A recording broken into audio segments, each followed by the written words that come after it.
You're not alone. If you need someone to talk to today, please contact Crisis Services Canada by either calling them at 1-833-456-4566 all hours of the day, or you can text them at 45645 at 4 p.m. to 12 a.m. Eastern Time. Remember, you're not alone, and Crisis Services Canada is here to help.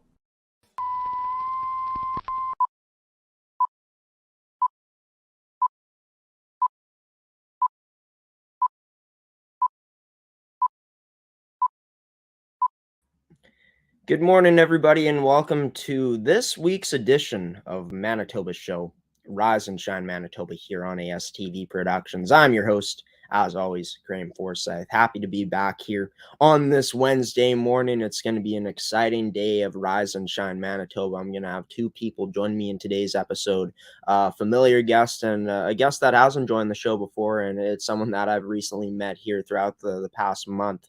Back in February and got to do some commentating with him again. I'll get to him in just a sec, who he is. But Gordie will be joining the show here first on the Pilot Mound Hockey Academy segment to talk about all things Pilot Mound Hockey Academy, how the U15 male prep program fared in their exhibition games this past weekend against the Southwest Cougars, and how the U17 prep male group fared in their playoffs last week in Penticton, BC. Also going to talk about what's ahead for Pilot Mound Hockey Academy with Gordie, which is going to be great. But the guest that I haven't named yet that I'm going to be talking to about a sport that it's new for me covering it, and it was a lot of fun, but nice to have his expertise by our side during the 2022 ManSask Winter Provincial Championships. Bo West, he's going to come on to talk about the 2022 ManSask Winter Provincial Championships that took place at the Pan Am Pool from last Thursday all the way up until this past Sunday. It was a lot of fun being there, and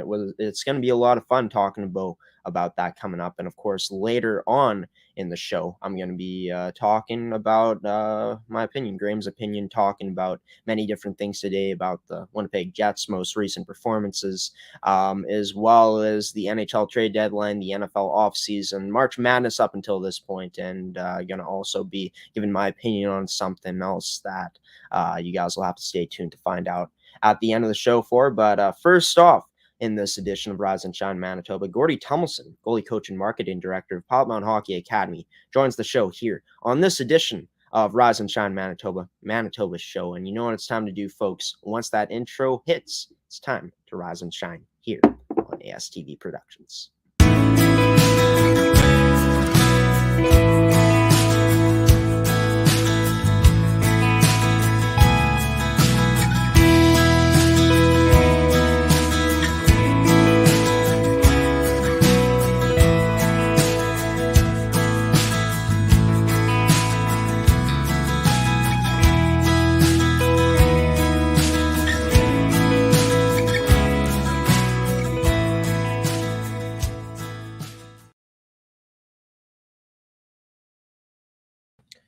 Joining this edition of the Pilot Mound Hockey Academy segment on Rise and Shine Manitoba, as always, is goalie coach and marketing director of Pilot Mound Hockey Academy, Gordie Tummelson. Gordie, there was some action this past weekend for the Academy. Take us through what went down this past weekend for the Academy. Well, we had a couple of games against the Southwest Cougars in our U15 program, played one another twice. Unfortunately, we were on the losing side both times, but the games were closer than they have been a little bit. They're kind of a little bit more of our competitive style.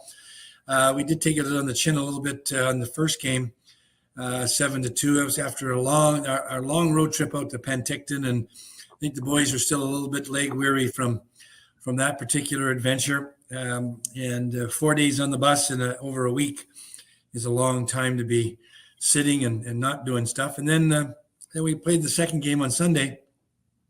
Much better game, lost 4-3, and we just it was better, and we competed harder, and our legs were better. So we felt pretty good about that. And of course, those guys are just getting ready to go away for vacation or Easter break like everybody else. So that's it for games, I guess, from this past weekend. For this U15 group, of course, they played the Southwest Cougars twice. Obviously, for now, they're done playing games unless more exhibition games are on the schedule. But what was the messages from the coaches? Did you get to hear any of that? What the coaches said to the players, just in terms of this being potentially the last games of the season? What they said for them, moving forward here for the academy. Well, actually, it's for this particular team. It's not the last. They've got 2 tournaments coming up, which is a bonus for them. The girls have a tournament in April. The U17s later on in April as well. But this particular group, the U15s, are off to Minneapolis in the middle of April for 3 days or 4 days tournament down there. And then they also have a first weekend in May in Calgary at a prospects tournament there. So they've got a couple more tournaments to play and some high quality teams, et cetera. And hopefully we'll showcase our players, our better players and whatnot at those games. So they've got a few extra games to play yet. And the coaches were inspired by the effort in the second game, particularly. I know they felt a whole lot better about the effort in the second game on Sunday. And so there wasn't much more to say than that.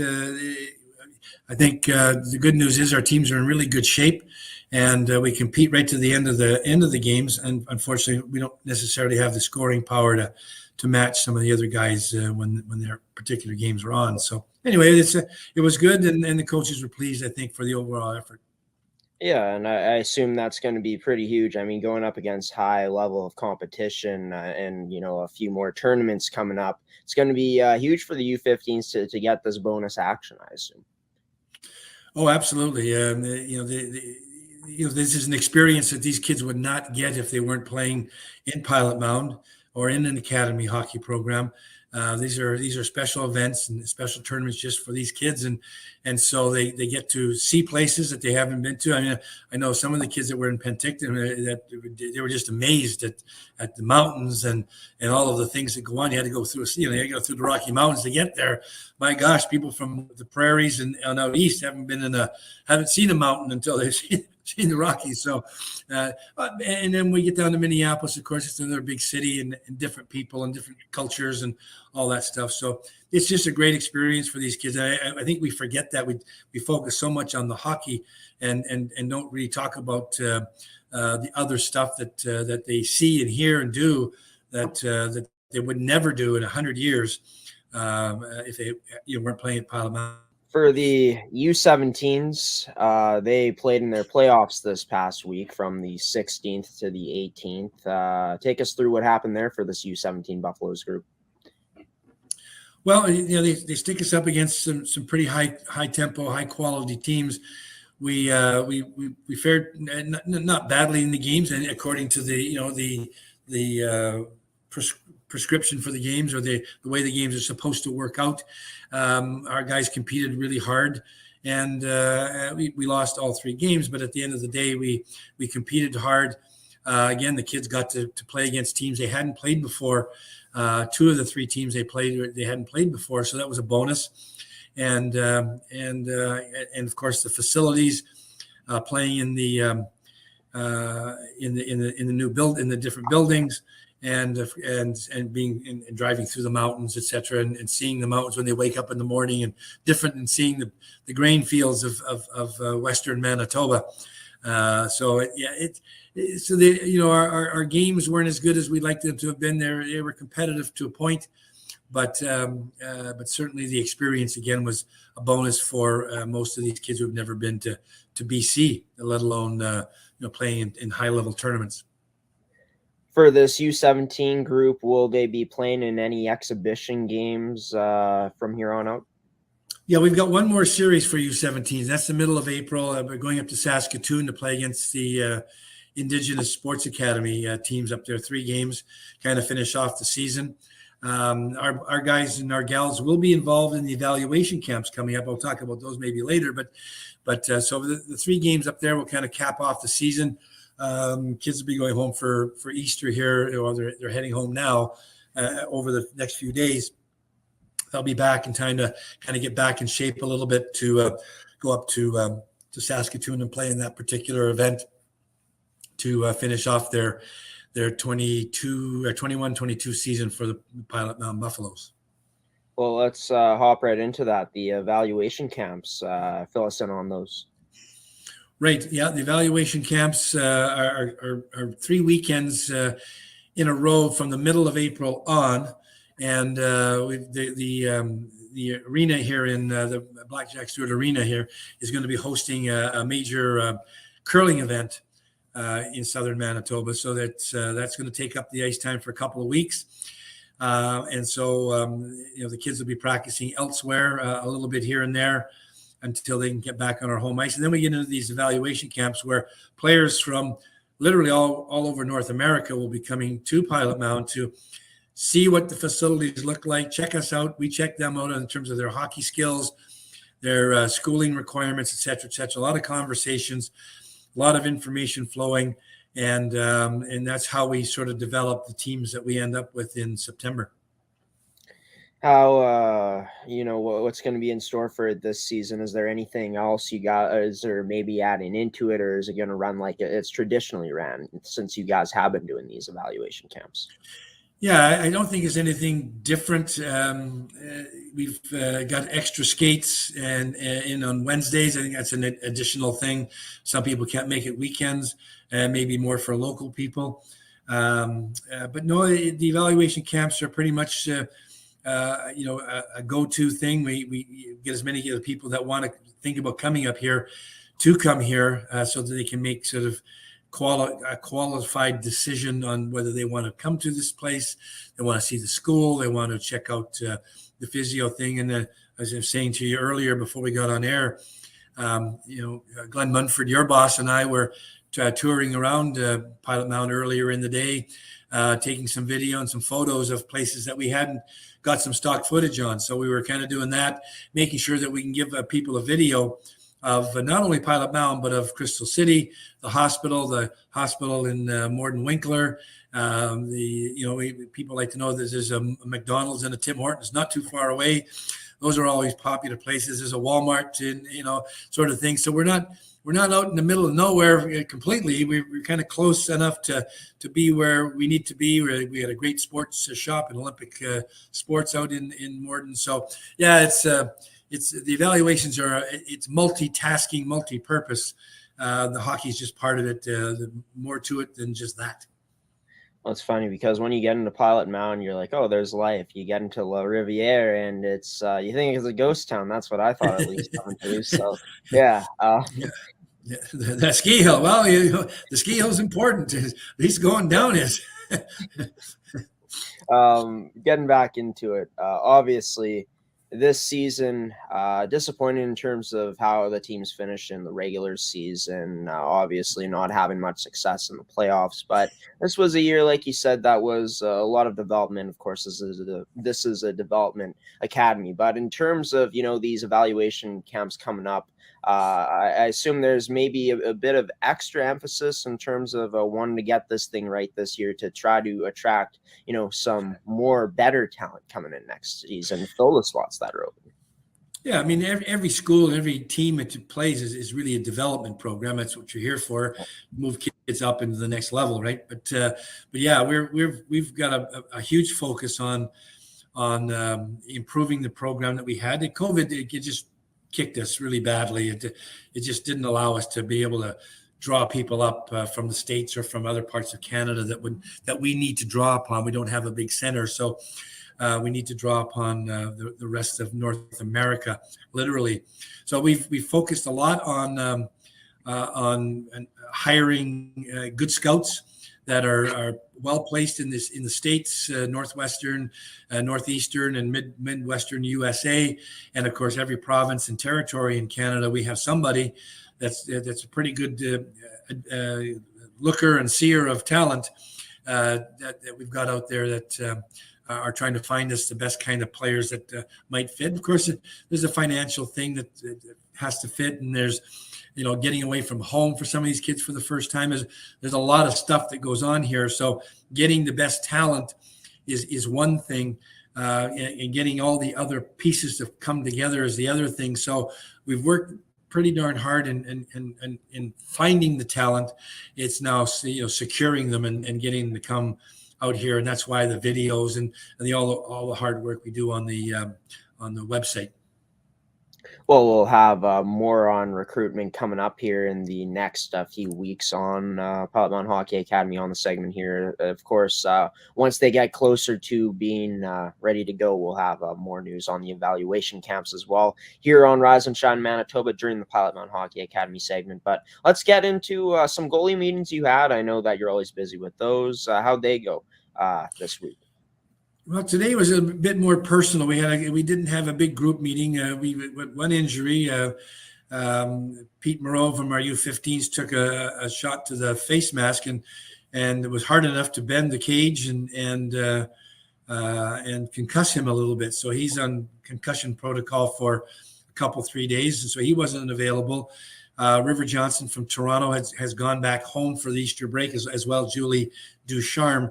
Once they left Penticton, Julie was just heading back to get dropped off in Calgary on the way through, and River headed back to Toronto.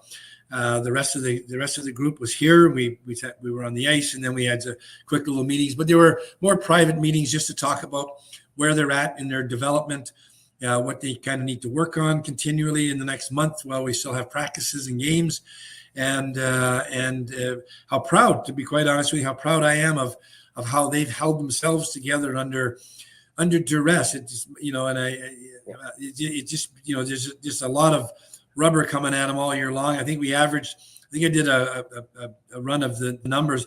We averaged 56 shots a game, average per team per game against all year long. So it means we had a few in the 30s and 40s, but we had a bunch in the 60s and 70s to get us that kind of high number. So our kids faced a lot of rubber, unusually high numbers, consistently high numbers, and all of them are well thought of in the CSSHL community as far as effort and quality of play, etc.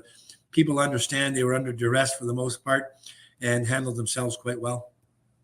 Yeah, and we have seen that all season long here on the network when we were covering games in Blackjack Stewart Arena in Pilot Mound, Manitoba. And these goaltenders for the Academy getting a well-deserved rest for the foreseeable future here before they get back into action. But speaking of, just talking about the upcoming week, what's going to be going on here, obviously, with no games on the schedule coming up this weekend. I assume things will be maybe a bit different here for the rest of the week. Yeah, the Easter break thing is on. So most of the kids, I'm going to say 90% of them are going home.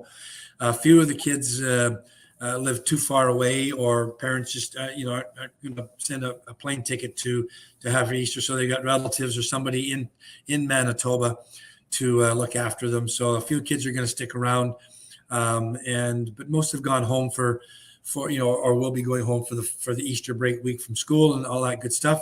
I don't think we mentioned the girls playing at the end of April in the tournament in Winnipeg. So, and there's also a couple of games against St. Mary's that have to be rescheduled from that we got wiped out in weather conditions that you might remember, Graeme, being caught in as well as me. So there you go, earlier in February and March. But anyway, the girls do play at the end of April in Winnipeg in a showcase tournament and a couple of exhibition games. So anyway, that's it for me. I'm happy that we're all going to get a break, and we'll be back at it come the first week of April. Yeah, well, lately we haven't had to worry about those really bad weather conditions due to the snow melting here in Manitoba, here in Winnipeg. Specifically for myself. But yeah, thanks for updating us, Gordie, on the girls, their upcoming schedule. Great to have you on the show here, as always, on our Wednesday morning episode edition of Rise and Shine Manitoba. Until next week when we do it once again, as always, Gordie, you take care, and we'll see you then. Thanks, Grant. Appreciate it. Gordie Tummelson, goalie coach and marketing director of Pilot Mound Hockey Academy, joining the show here on this Wednesday morning. And it's time now, folks, to change up the background for this next guest coming up. And as you'll see here, it's Pan Am Pool in the background. Not sure if it's the highest resolution pic, but decided to use this today, or I am deciding to use this today for this next interview coming up with, we'll call him the ASTV Productions swimming color commentator, Bo West. He's going to join the show to talk about the event that we covered here on ASTV Productions last week from Thursday to this past Sunday, the 2022 ManSask Winter Provincial Championships from the Pan Am pool. Bo is going to come on to just talk about his thoughts on the past championships coming up here on Rise and Shine Manitoba show on ASTV Productions. Stick around, folks, for Bo West coming up next here on Rise and Shine.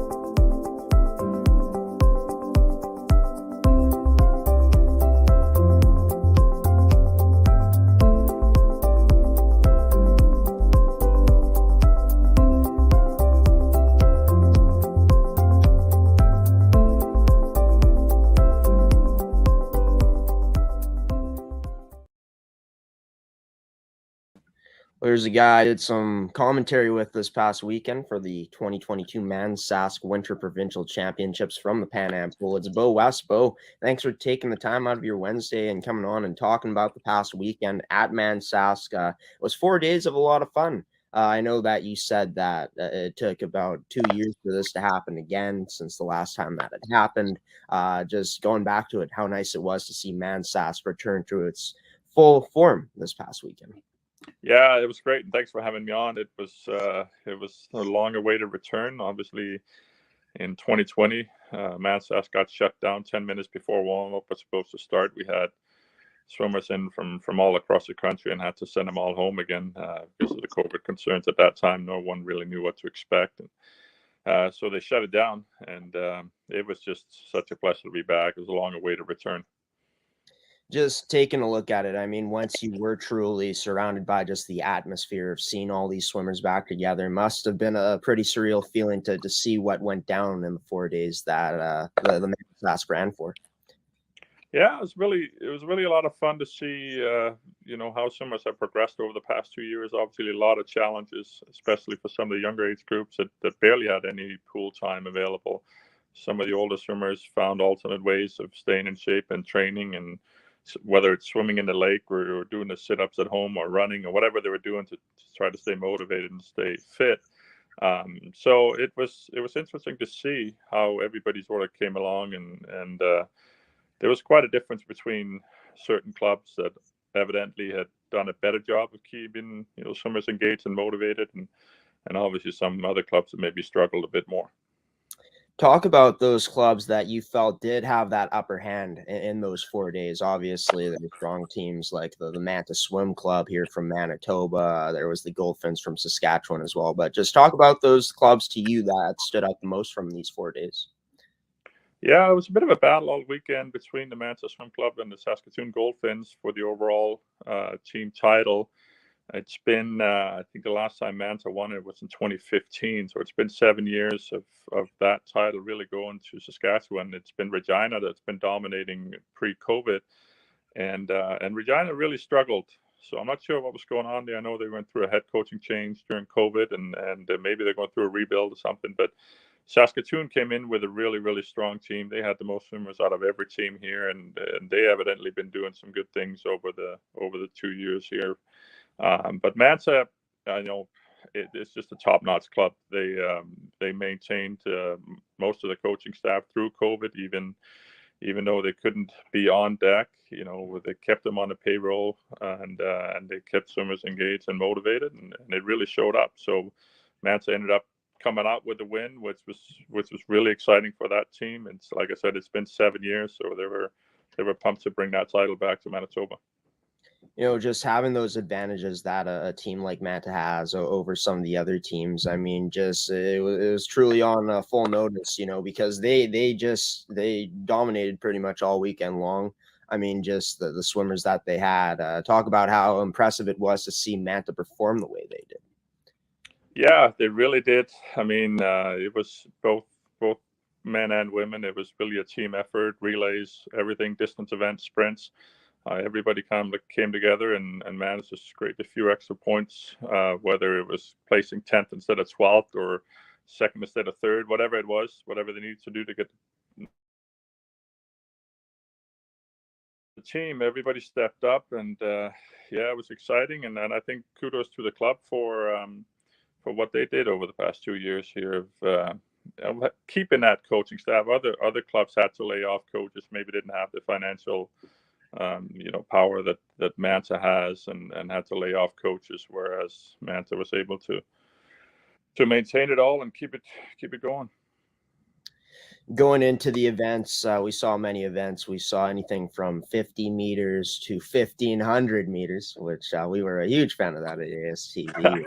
That's some sarcasm there, but just take us through, what the different events, which one stood out the most to you from this past week? Oh, yeah, that's tough. I mean, there were some pretty notable events. We saw the return of Kelsey Walk, the Olympian from the Bisons, who swam in the 2020 Olympics in Tokyo there last summer. Ended up being 2021.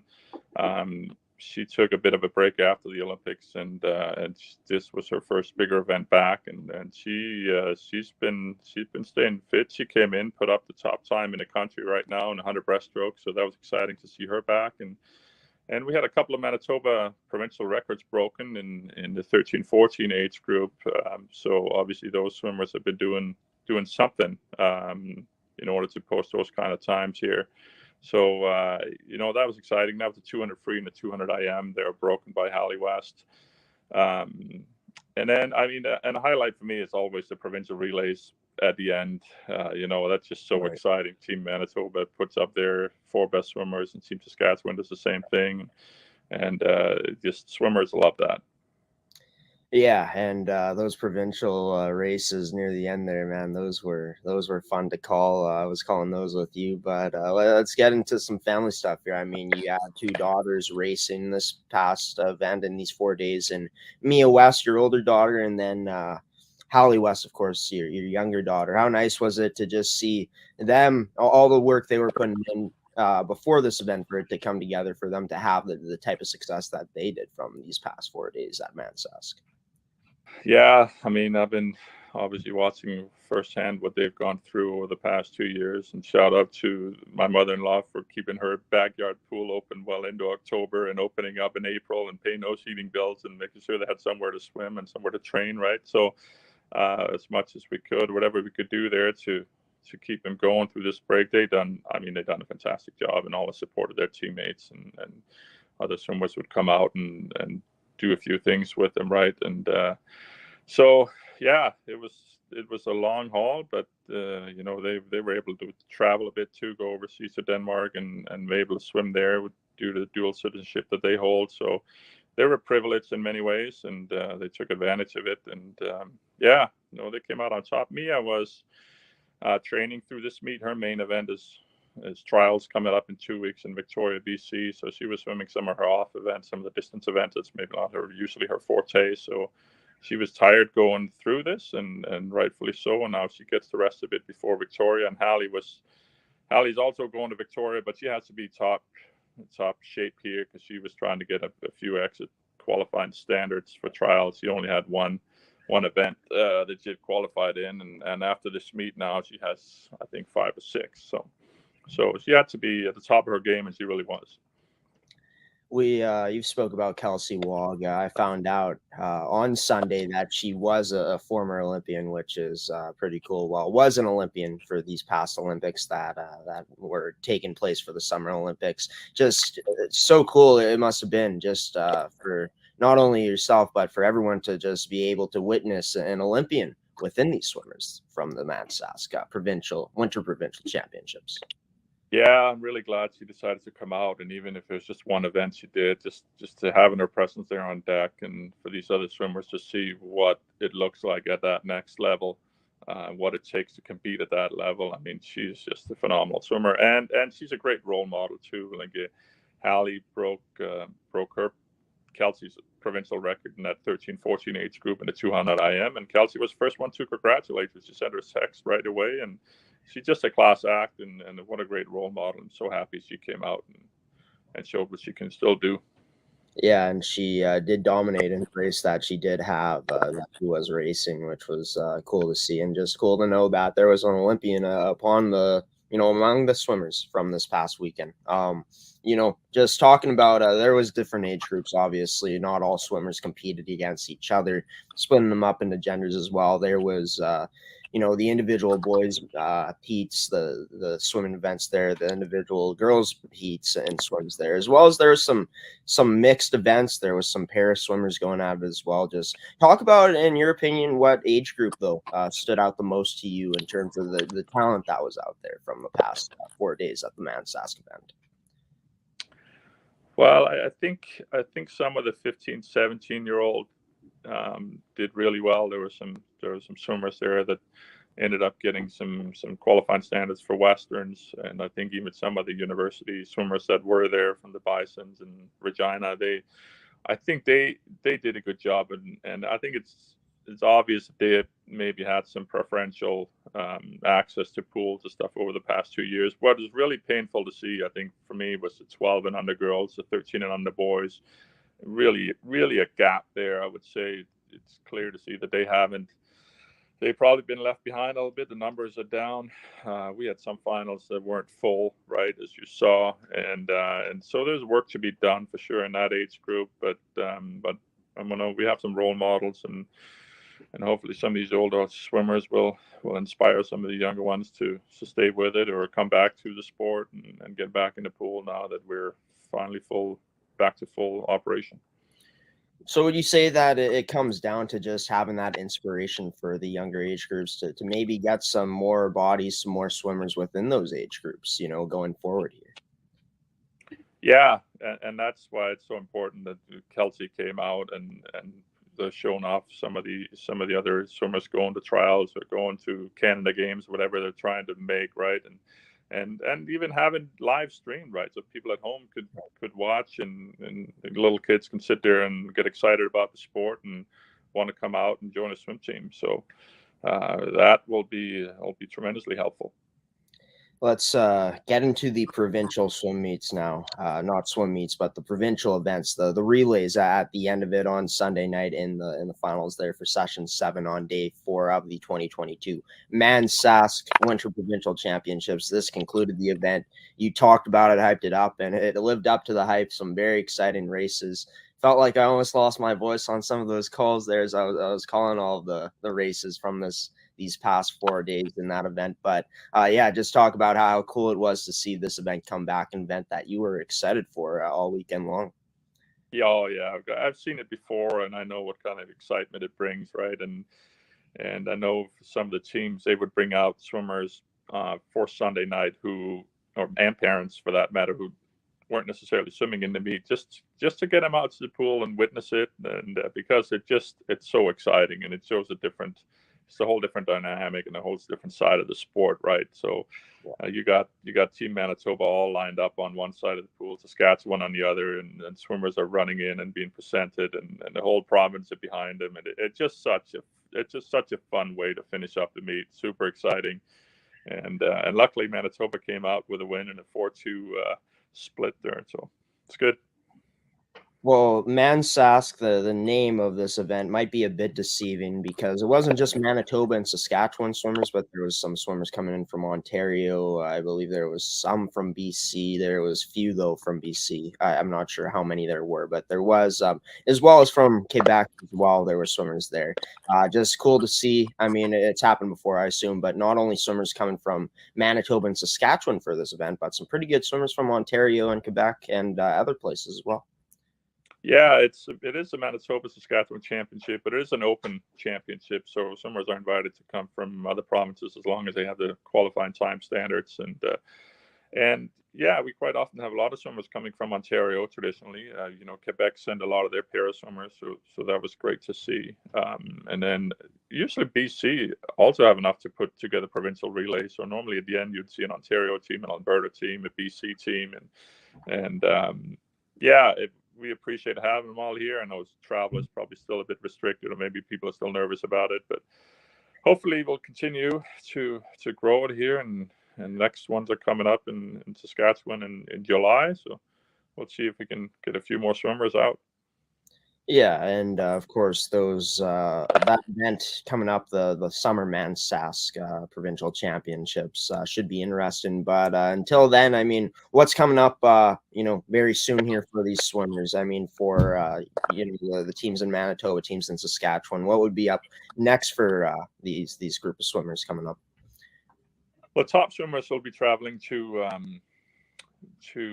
Victoria here in 2 weeks. So we got trials that starts on I want to say it's Tuesday, April 5th through the 11th. So that'll be trials for World Championships in Japan. It'll be trials for Commonwealth Games in Birmingham, England, and it'll be trials for the Pan Pacific Junior Championships that'll take place in Hawaii in August. So those teams are all going to be picked in Victoria here in 2 weeks. So swimmers are getting ready for that, and then after that we have the Western Canadian Championships. They're in Edmonton at the end of April. So there'll be a bigger group going to that meet. All of Western Canada, Eastern Canada has their championship in the same weekend, so we can kind of compare results between East and West. And then after that, there's smaller meets locally here that they'll be put on by the local clubs, and then we go into junior provincials in June, and then ManSask in June and July, and then Canadian juniors and Canadian seniors. That stuff taking place throughout the summer, and then a highlight for a lot of these local summers obviously is Canada Games that's scheduled for Niagara Falls in early August. Well, right on. Lots of good events coming up. And Bo, before I let you go, got to ask you how you enjoyed your experience, being behind the mic and getting to commentate the swimming heats, the events that we saw from these 4 days. Oh yeah, I loved it. It was a new experience for me, and I really enjoyed it. And we got some good feedback, and I'm not sure if you got any negative feedback, or maybe we did. Yeah, it was a lot of fun being behind the mic. It's any chance I get to come out and talk about swimming, I'll take it for sure. It's fun. Appreciate you guys having me. Yeah, and we appreciated you coming on, Bo. I mean, really helped me out because I really knew nothing about the sport coming in, and it was great to have your insight. If we do it again coming up next year, we'll have you on again for sure. But until then, Bo, until we see you in the future, you take care. Thanks for coming on and doing this, and yeah, keep enjoying the great swimming that is going to be continued to be displayed here within these different events coming up. Yeah, my pleasure, Graeme. Thanks for having me on. Thanks for promoting the sport. We appreciate it. Everything we can do to grow it and get these kids back in the water. Obviously, just the life lesson alone to learn to swim is important, right? But also keep growing the sport of swimming here. We need it. We need the numbers and we need the support. So I really appreciate it. Thank you. Of course, anything we can do to help is a bonus for sure to help grow this. We'll try to grow this, put some eyes on this great sport that doesn't get much coverage. Bo West, ASTV Productions, swimming commentator, joining the show here on this Wednesday morning on Rise and Shine Manitoba. That was Bo West. Great to talk to him. And there was a bunch of relays that happened as well throughout the weekend, which was great to see. Well, throughout that 4-day event from Thursday to Sunday. And yeah, when I talk about growing the great sport of swimming, I'm talking more at the amateur level. I know that it's huge at the professional level, but yeah, it's great to see all the talent that was not only out there for Manitoba, Saskatchewan as well, Ontario. Didn't see much BC swimmers out there, but there were BC swimmers, and also seeing the Quebec swimmers. Most notably, they had a lot of pair swimmers there, which was great to see those athletes being able to compete with each other, and with the able-bodied swimmers as well, which was great. But coming up after the commercial break, we're gonna switch backgrounds here, because coming up next, I'm going to be talking about some hockey here on this week's edition of Graeme's Opinion. Coming up next, I'm going to be talking about the Winnipeg Jets, their recent performance in their past 3 games, as well as talking about the NHL Trade Deadline coming up later on in Graeme's opinion, I'm going to be talking about the NFL offseason moves so far, some of them that have been made. There's been a lot. I'm not going to get to all of them, but I'm also going to be talking about my thoughts on March Madness so far at this point, and also going to be talking about my experience commentating swimming to end things off. So it's a jam-packed edition of Graeme's opinion coming up here, as always, on Rise and Shine Manitoba. Stick around to see it here after the commercial break. You're watching Rise and Shine Manitoba on ASTV Productions, everybody. Why go solar? Solar is better than ever. Our revolutionary design and inverter equipment with the latest in solar panel technology for the ultimate in-home and business security. That's right, I said security. Grid security and security of your home are linked. Fortify your future today with a battery backup system. No maintenance. Quiet running. Did you know in Manitoba, grid-connected, off-grid, and battery backup systems are 100% right off in the year you purchase for any company or farm? Do you want to back up your internet, keep your tills running, and the lights on? We can install a system that is right for you with battery backup fully capable of taking on all those essential loads and keeping you running. When you call our experts at Evolve Green, ask about getting your free energy audit today. Call or email today to find out what system works best for you. 1-866-5EVOLVE or support@evolvegreen.ca. Also, be sure to check out our website at www.evolvegreen.ca.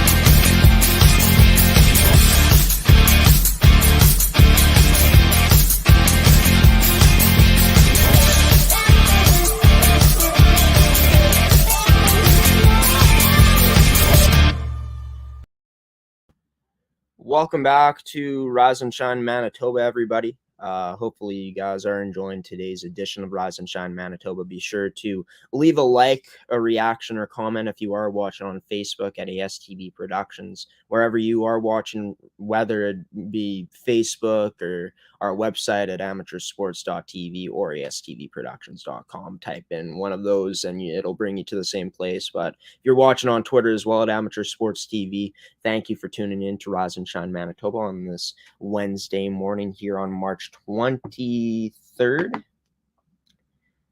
Yeah, March 23rd. March flying by pretty fast.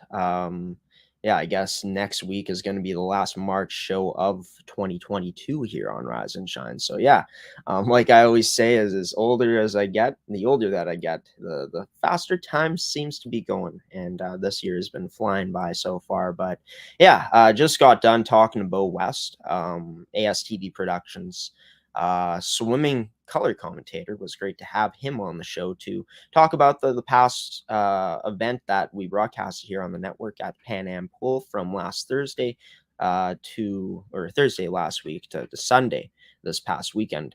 Was great to be able to broadcast that. Stay tuned for my opinion on what it was like to broadcast swimming coming up later on in the show. But of course, we also had Gordie Tummelson join the show earlier on. Special thanks to him, as well as Bo West for coming on the show. Gordie talking about all things Pilot Mound Hockey Academy, of course. And if you guys want to go back right now and check out that interview I did with Gordie at the start of the episode, as well as the interview I did most recently with Bo West, well, on our website during live broadcasts now, on our new media player, you can now rewind our broadcasts live to see some stuff that maybe you missed. So it's time now for this week's edition of Graeme's Opinion. It's going to be a long one, but of course, always talking about the Winnipeg Jets. And we'll do the same here. So starting off with the Winnipeg Jets, then I'll move into talking about the NHL Trade Deadline. But the Jets, in their past 3 games, they've played 3 games since I've last talked about them, since their last time playing Vegas. They were able to beat Vegas again last night 4-0. The game before, they were able to beat the Chicago Blackhawks 6-4, and the game before that, last week on Friday, they lost 4-2 to the Boston Bruins. But taking a look at special teams, the power play has struck twice in the last 3 games in 9 opportunities, so 2 for 9, which isn't the greatest, but it is what it is. For the penalty kill, they've looked pretty solid, only given up 2 PK goals in the last 3 games. In terms of the Jets, they've been getting outshot a lot in these games as well. They've been outshot in all of their past 3 games, 45-29. Boston outshot them in that 4-2 win from Friday. They got outshot 36-32 against Chicago in that game. They got outshot last night by quite a bit, 42-26, and it was actually crazy that the Jets were able to win last night, and were able to come close against Boston, because Boston was up 2-0 against them. The Jets, of course, tied it up, but then Boston was able to end up coming away with the victory. Last night, the Jets, even though they got outshot, they were able to come away with a shutout win, a 4-0 win, and that just goes into the good that we've been seeing from the Jets, if there is. Obviously being opportunistic, this team being able to take advantage of their opportunities when they are able to win puck possession, are able to get takeaways, when teams give away the puck. This team has looked good off the rush. I think that's been a big thing for this team, is just their ability to strike off the rush. And that's something that's proved beneficial for this team, whether that's just coming in on odd man rushes and putting shots on net, or being able to find teammates in the right places off of those quick attacks. That's been something good for the Jets. Nikolai Ehlers made a good play yesterday, getting good positioning on a defenseman to be able to get a tip in or redirection in. But yeah, the Jets, in terms of what they've been doing, I mean, when this team is in the offensive zone and when they are doing the good things that they do, like good on the forecheck, moving the puck around good off the rush, this team has been generating some good scoring chances. But overall, I mean, the bad for this team in these games, even though they are 2-1, is how sustainable can this be when you're getting outshot by as much as the Jets are getting outshot in these games? And when the Jets are getting, hemmed in their own zone, it comes down to just the other team being hard on the puck, hard on the Jets puck carrier, as well as the Jets just making some bad decisions, turning the puck over. I have liked their transition game at times, to be able to get goals for this team. That's looks solid. But overall, if you're not getting good goaltending like the Jets have gotten in 2 of these games, at least, when they've gotten outshot by what they've been outshot by, when you don't got Hellebuck to save you, and Hellebuck has been inconsistent this year, not quite at his Vezina caliber. He's been good, but he hasn't been excellent this season. But when this team, doesn't get Vezina caliber goaltending, they usually do lose, but it hasn't been the case in the past 3 games. The Jets are 2-1 in the past 3 games, 12 goals for, 8 goals against, and yeah, we'll see how they'll be looking to keep it up. Nikolai Ehlers has been tremendous as well since he's been back. He's been a big difference out there for the Jets, which is great. And yeah, for the Jets, I mean, as much as they do have inconsistencies in their game, they have been able to look good at times, and I guess that's a silver lining for Winnipeg Jets fans. But they got the Ottawa Senators coming up next on Thursday, so tomorrow. Play the Columbus Blue Jackets on Friday. Then they play the Arizona Coyotes on Sunday. And those are the 3 games that I'll be talking about. So the Jets with some good opportunities here to continue to try to push for the playoffs. That's something that they are trying to do.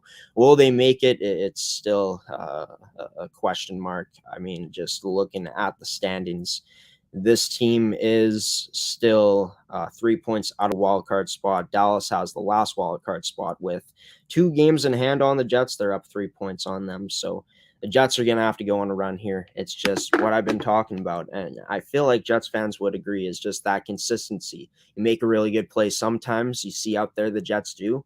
Then other times you just make a boneheaded play, and then you end up giving a really good opportunity, good chances in the high quality scoring areas.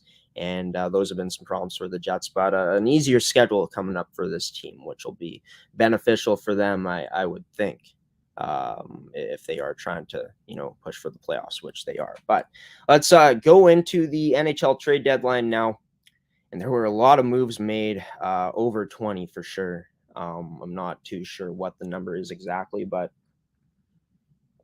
let's start off with talking about the buyers. And in terms of buyers, it was just I classify those teams as the teams that ended up trading to get acquisitions. Coming up, there were about 23 teams that ended up acquiring different trade pieces. We'll start off with the Florida Panthers here, who made some of the biggest moves this trade deadline. And it started off with them going for Ben Sherratt, acquiring him from the Montreal Canadiens in exchange for Ty Smilanic, a first-round pick in 2023, and a fourth-round pick in this year's upcoming draft. That was on March 16th. On March 19th, they acquired Claude Giroux, Connor Bunnaman, and German, I'm not sure how you pronounce it, but Rubtsov, and a fifth-round pick in the 2024 NHL draft from the Philadelphia Flyers in exchange for forward Owen Tippett, a first-round pick in 2024 or the 2025 draft, and a third-round pick in the 2023 draft. Florida also added defenseman Robert Hagg from the Buffalo Sabres in exchange for a sixth-round pick. And yeah, for Florida, they went out and acquired the best player available at the deadline in Claude Giroux, bolstering their top six and their top line, as Giroux is slotted on that top line now alongside with Barkov.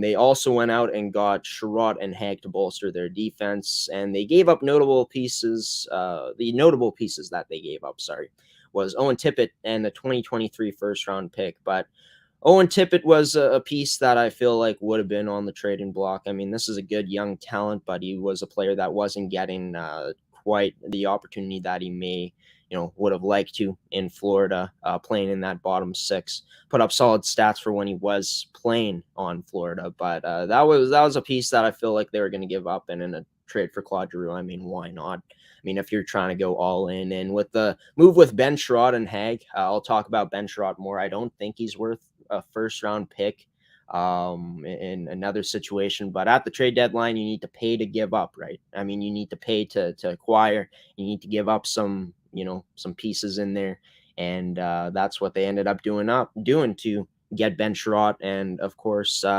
it's a nice ad looking at it, just in terms of, obviously he's not the same type of defenseman, nowhere near Aaron Ekblad, but add some depth and some physicality to this Florida Panthers team, a guy that can, ideally he'd be on a bottom pairing role, but has been playing in the top role for Montreal this season, and is going to be playing in the top four in terms of defense for the Florida Panthers this year. So a pretty good trade deadline there for the Florida Panthers, going out and acquiring, loading up for their potential playoff run coming up as they are first in the Atlantic. Let's move on to the New York Rangers.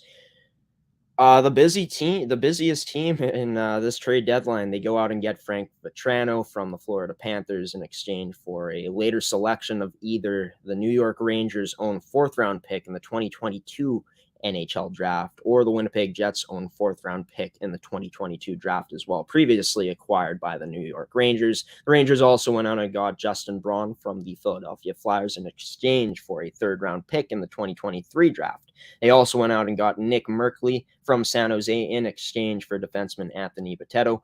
They also went out and got Andrew Kopp for a sixth-round pick in the 2023 NHL draft, so coming up next year, from the Jets in exchange for forward Morgan Barron, two conditional second-round picks in 2022 and 2023, and also a fifth-round pick in 2023 as well. And they also acquired Tyler Mott from the Vancouver Canucks in exchange for a fourth-round pick in the 2023 NHL draft. So for this team right here, the Rangers, they acquired a lot of pieces at forward. They didn't give up any first rounders, but a lot of picks, but they still got their first rounders. You get a nice add in Andrew Kopp, who ideally is going to play in your top nine I think he has shown potential of being able to play in the top six, but I think more sustainable the role for Copp would be that good. Bottom six forward on your third line, and that's what he's playing at right now, playing on wing, being centered by Hedl on that third line. But yeah, you got a guy like Andrew Copp, who's a smart player who does a lot of good things out there, and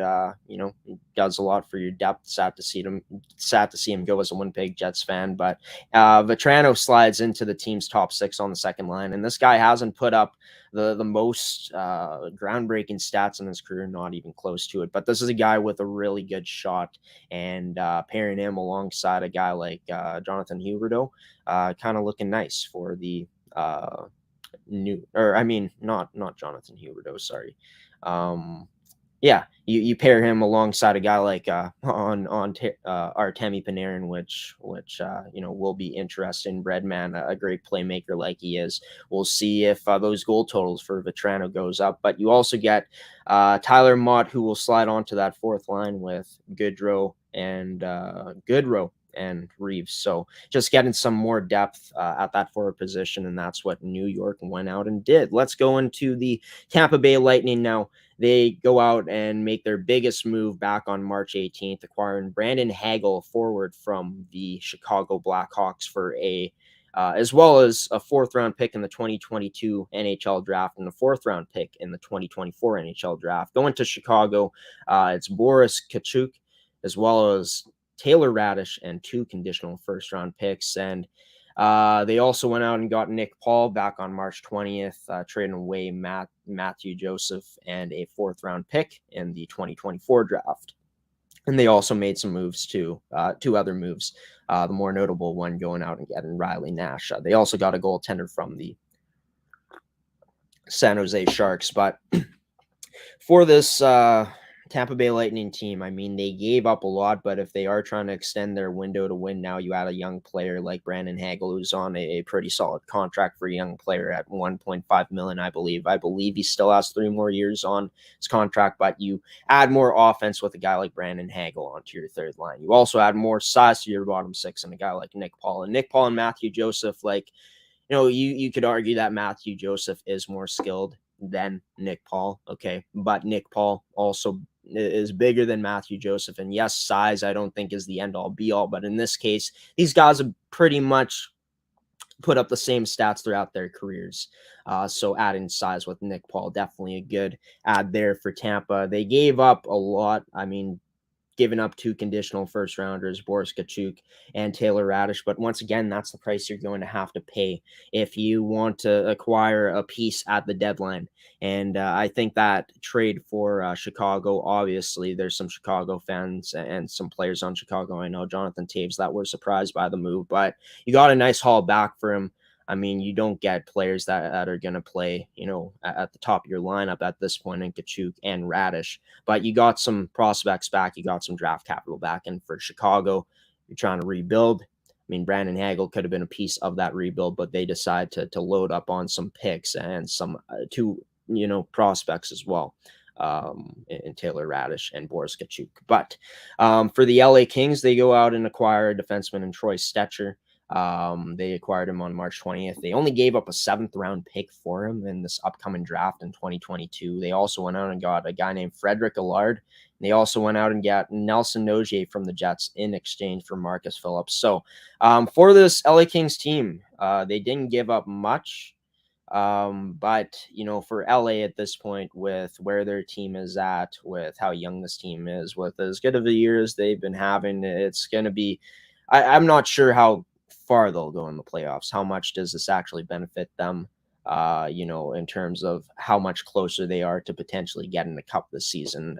I don't think they'll come close to winning the cup this year, but hey, I could be wrong and LA could go on some type of run. But Troy Stetcher.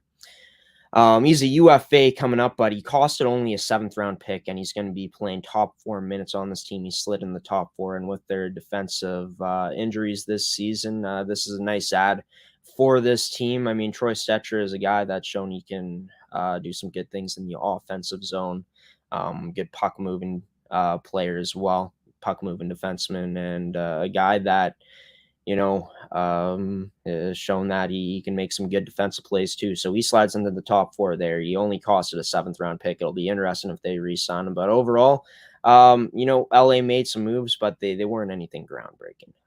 Arizona, for them, they end up acquiring Jack McBain from the Minnesota Wild in exchange for a 2nd round pick in the 2022 NHL draft. They also acquired the rights to Brian Little, or they also required Brian Little, and they also acquired, Brian Little, forward for the Winnipeg Jets, and the rights to forward Nathan Smith from the Winnipeg Jets in exchange for a 4th round pick this upcoming draft. So for Arizona here, I think what they were doing is just they seem to be wanting to eat up contracts. Brian Little still on contract, even though I don't think he'll play another game in his career. Just so sad how that has transpired, how that happened for Brian Little. But you go out and get a guy, Nathan Smith, the rights to him, as well as you acquired Jack McBain, just looking at the highlights, he's a big centerman.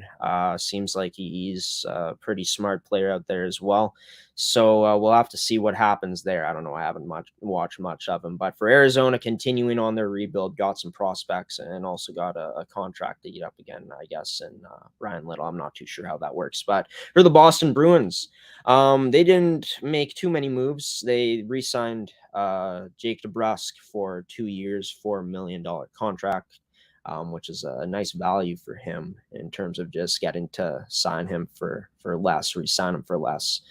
Obviously, hasn't put up the same amount of points since his earlier years in the league. But they go out and get Hampus Lindholm from the Anaheim Ducks in exchange for defenseman John Moore and Urho Vakanainen. And funny, I hear that name because he actually plays on my NHL 21 career mode team. I play as the LA Kings, so it's funny to see that name. And they also acquired 3 draft picks, so they gave up a lot for Hampus Lindholm, but the Hampus Lindholm trade turned into them signing him for 8 years, $6.6 million. And this is a guy that will put a lot of pucks on net for you.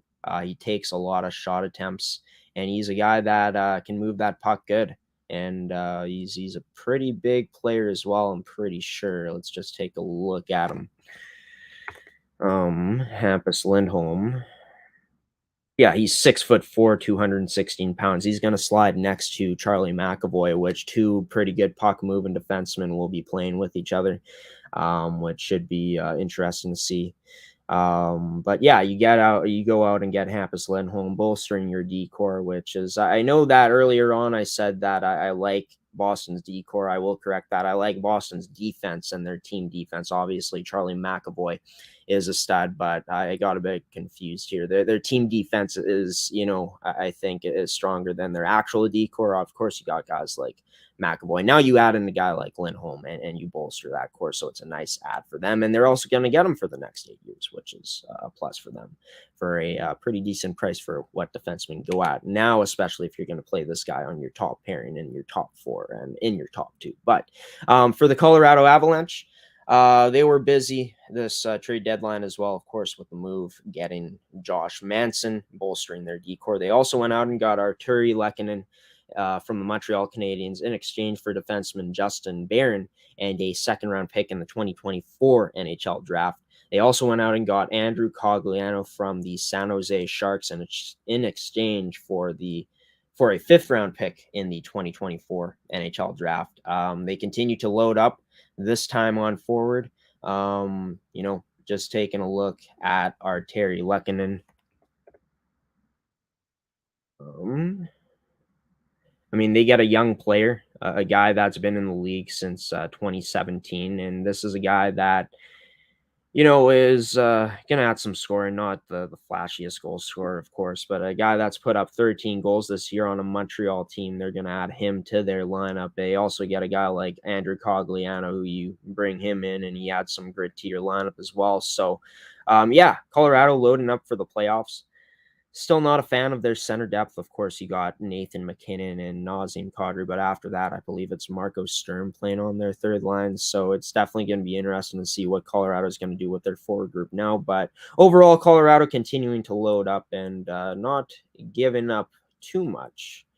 for the picks that they for the players that they ended up bringing in. Let's talk about the Calgary Flames now. The Tyler Toffoli trade, I spoke about that. I think that was a huge win for them if they're trying to go all in, which they obviously are. And they went out and got Calle Jarnkrok from the Seattle Kraken in exchange for a second-round pick in the 2022 NHL draft, a third-round pick in the 2023 NHL draft, and a seventh-round pick in the 2024 NHL draft. They also went out and acquired centerman Ryan Carpenter in exchange for they traded for him from the Blackhawks, and the Blackhawks ended up getting a fifth-round pick in the 2024 NHL draft back. But yeah, for the Calgary Flames, I mean, you take a look at a guy like obviously spoken about Tyler Toffoli on my show before. But talking about Calle Jarnkrok, this is a guy that, yes, he's only put up 12 goals this season with Seattle. But he's a guy that has put up, has always been a guy that's put up those goals within, he put up 13 last year. He put up 15 the year before with Nashville. So, obviously not getting a huge goal scorer, but a guy that can definitely put the puck in the net, and a guy that can also, play make as well, as he has more assists than goals. And you just add more to your depth, just taking a look at this Calgary Flames team. Let's go into their line combos. Yeah, so Jarnkrok, you got a third line center in him. Taking a look at it, obviously Tyler Toffoli moving up to that first line as well. So you got good depth. You got a young player who can put the puck in the net. Obviously not surpassing 20 goals yet, but he potentially could throughout his career at some point. We'll have to wait and see. You also got a guy like Ryan Carpenter, who isn't listed in the lines right now for this team, but overall, this Calgary Flames team continuing to load up on forwards with the move of Jarnkrok, and of course getting Tyler Toffoli as well earlier on in the deadline. But let's move in now to the Pittsburgh Penguins. They went out and acquired Nathan Beaulieu from the Winnipeg Jets in exchange for a conditional 7th-round pick. 2022 NHL draft. They also went out and got Rickard Rakell from the Anaheim Ducks in exchange for forwards and Zach Aston Reese and Dominic Simon and the rights to goaltender Calle Klang and a second-round pick in the 2022 NHL draft. So let's talk about this Nathan Beaulieu trade first off. Yeah, I don't really think that helps Pittsburgh. I guess you could say they get depth at defense by adding Nathan Beaulieu, but he is one of the, if not the worst defenseman in the league. And the Jets, honestly, getting a conditional 7th-round pick. I don't know what the condition is, but it's got to be a W for them. But I like this move. Even though they gave up a lot of pieces, they get the best player in the deal in Rickard Rakell, and just taking a look at Rickard Rakell, taking a look at where he will or is listed, slotted in this Pittsburgh Penguins lineup. He's on that third line with Jeff Carter and Kasperi Kapanen. It's a solid line that Pittsburgh has built right there. Just looking at Rickard Rakell throughout his career at this point, playing on an Anaheim Ducks team that has struggled for the majority of his career while he has been there, if not for his whole career since he's been there. But I haven't really followed the Anaheim Ducks much. But this is a guy that's shown he can be a 30-goal scorer. He's shown that he can still put the puck in the net, obviously only putting up 16 goals this year so far. On pace to get in 20, of course, but before in his earlier years, he's put up over 30 goals. He's reached 20 once back in 2015-16. But overall, I mean, for Rickard Rakell, getting him for the Pittsburgh Penguins, going out and getting him, this is a player that's going to add offense to your lineup, to your depth. And for the Pittsburgh Penguins, just looking at their team now, what they have built, they're looking pretty good. Jake Gensel, Crosby, Rodriguez on that first line. Heinen, Malkin, and Rust on that second line. And then now you got Rickard Rakell, Jeff Carter, and Kapanen. That's your top 9 right there. Pretty solid for Pittsburgh, adding a piece to make their top 9 even better.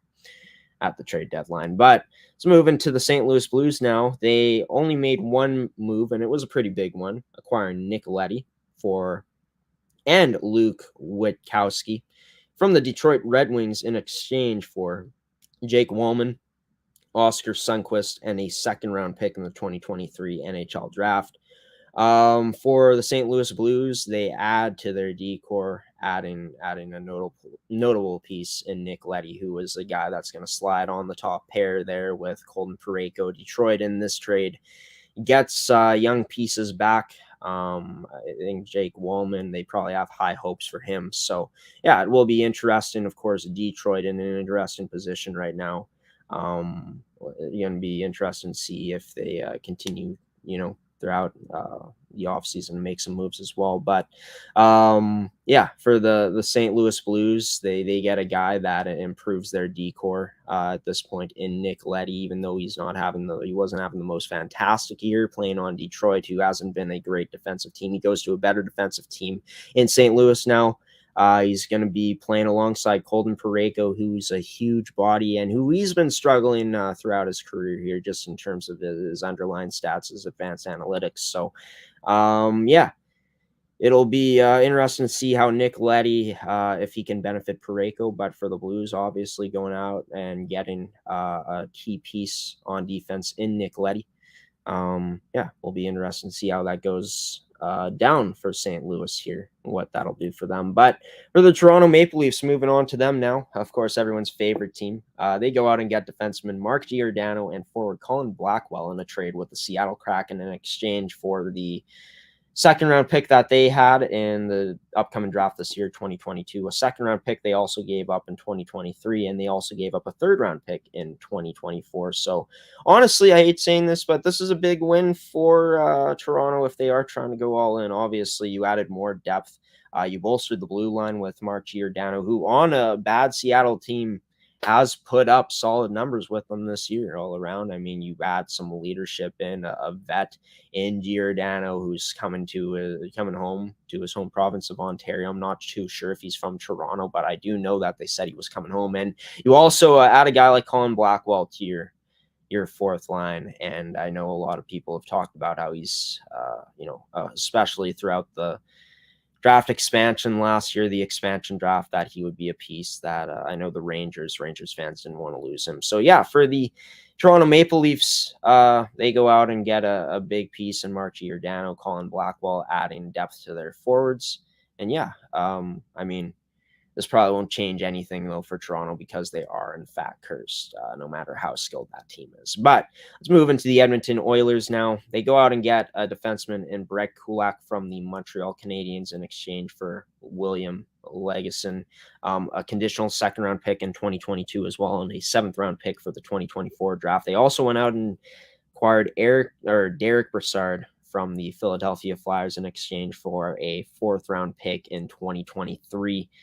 Not a big fan of that Brassard move. He's been disappointing throughout his career, but I guess you add some depth there to your forward group. I guess that's never bad, but how much will he actually help this Edmonton Oilers team? It will be interesting to see. But Derek Brassard, he's not listed in the lineup right here, but obviously looking to go out and get a center with, I guess, Nuge out right now. Not the best move for Edmonton in that aspect. But you go out and get a guy like Brett Kulak from the Montreal Canadiens, who is still, not still young, but still under 36 to 190 pounds. And this is a guy that will attempt a lot of shots for you. Had over 100 shots on goal for Montreal back in 2018-19, 2019, 2020. So for Montreal, you're going to get a guy that has been able to put a lot of shots up on the stat sheet there. You also get a guy that's been pretty good at controlling the puck too, except for this past season. He's always been over 50% in this Corsi and is Fenwick up until this year. So you got a good add here. You got some skill added to your decor. And for Edmonton, I don't know, not a win, but I guess not a loss either. I think a big loss for them, actually, they lost out on was not going out and getting a goaltender. I think they should have been all in for Marc-Andre Fleury. They should have given up the first-round pick. But, of course, maybe Fleury wouldn't have moved his trade clause to go there. He waived his trade clause to go to this team coming up, the Minnesota Wild. And they acquired Marc-Andre Fleury from the Chicago Blackhawks in exchange for a conditional first-round pick in the 2022 draft. They also went out and got Nicolas Deslauriers from the Anaheim Ducks in exchange for a third-round pick in the 2023 NHL draft. And yeah, just talking about this move, I mean, going out and getting Marc-Andre Fleury, sure, you gave up a conditional first-round pick for him, but their goaltending has been inconsistent down the stretch for this Minnesota Wild team. As much as I think that Cam Talbot has had a good season for the most part this season, yeah, I mean, you go in and get a guy like Marc-Andre Fleury, a guy that has put up similar stats to Cam Talbot playing on a way worse team in Chicago. Marc-Andre Fleury, will he still have the same type of game in the playoffs? Will be interesting to see, but we do know that Marc-Andre Fleury has been able to steal playoff games before, so Minnesota definitely banking on that. And now you just add more skill, more depth to your goaltending room. Of course, you gave up Kakinen to the San Jose Sharks, but now you got two vets in there. This Minnesota team obviously looking to make a potential run here with the roster that they got coming up. I thought this was a pretty good move for them going out and getting Marc-Andre Fleury. An interesting one, something that I didn't really expect. I don't think many people, or if any people, expected this move to be made. But yeah, for the Minnesota Wild going out and getting a goaltender that could potentially help them, and Marc-Andre Fleury with a new situation, playing behind, I guess, backstop in a better team when he does go in. For the Winnipeg Jets now, you go out and get Mason Appleton from the Seattle Kraken in exchange for a fourth-round pick in 2023, and they also went out and got Zach Sanford from the Ottawa Senators in exchange for a fifth-round pick in 2022. And not only that, I think the Jets, honestly, from this perspective, had a really good trade deadline. I think that selling Copp first off for what they did, I would have liked to see them get a player back, but as many drafts picks as they got back, like obviously I would have liked to see them entertain a trade with DeBrusk, trading for him, because I feel like him and Copp have put up similar stats throughout their careers. Of course, Copp progressing better, I guess, in terms of putting up better stats throughout as his career's gone along as DeBrusk. But in terms of what they gave up for Copp, I mean, you got 2 second-round picks. One of them can turn into a conditional. One of them can turn into a first-round draft pick coming up this season.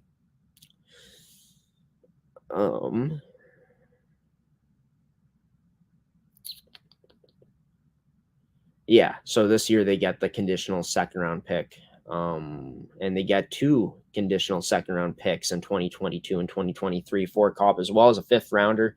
You also get a player back in Morgan Barron. Now, I'm not sure how good Morgan Barron is. I haven't heard of him, but overall, you're looking at the picks there, and I think that since the Jets were going to lose Copp anyways, I mean, just in terms of the price that he would have been asking for, I don't think the Jets would have been able to afford him. And I mean, this is a guy that obviously I love Andrew Copp, but at the end of the day, this is a guy that was playing in could play in a top 6 role, but it was more suited for a top 9 role. So what I really liked about the Jets, their move was going out and getting Mason Appleton, a guy that can come in and play in your bottom 6. They also go out and get some depth, some size, and Zach Sanford as well from the Ottawa Senators in exchange for a fifth-round pick. So they didn't really give up much for him. So really, for the Jets, low-risk moves, getting some depth. And yeah, I think overall the Jets had a pretty good deadline day. And, Chevy made some good things happen, I think. For the Washington Capitals, they go out and get Marcus Johansson from the Seattle Kraken in exchange for Daniel Sprong, a fourth-round pick in the 2022 NHL draft, and a sixth-round pick in the 2023 NHL draft. They also go out and get Johan Larsson from the Arizona Coyotes in exchange for a third-round pick in 2023. And just taking a look at Johansson here. So that played in the league for quite a while. Has been on Washington before. He's back there now, and yeah, this is a guy that's been played for Seattle this year. Put up 23 points at this point. He's a guy that's familiar with the Washington Capitals. He's a guy for the Washington Capitals that you take a look at it.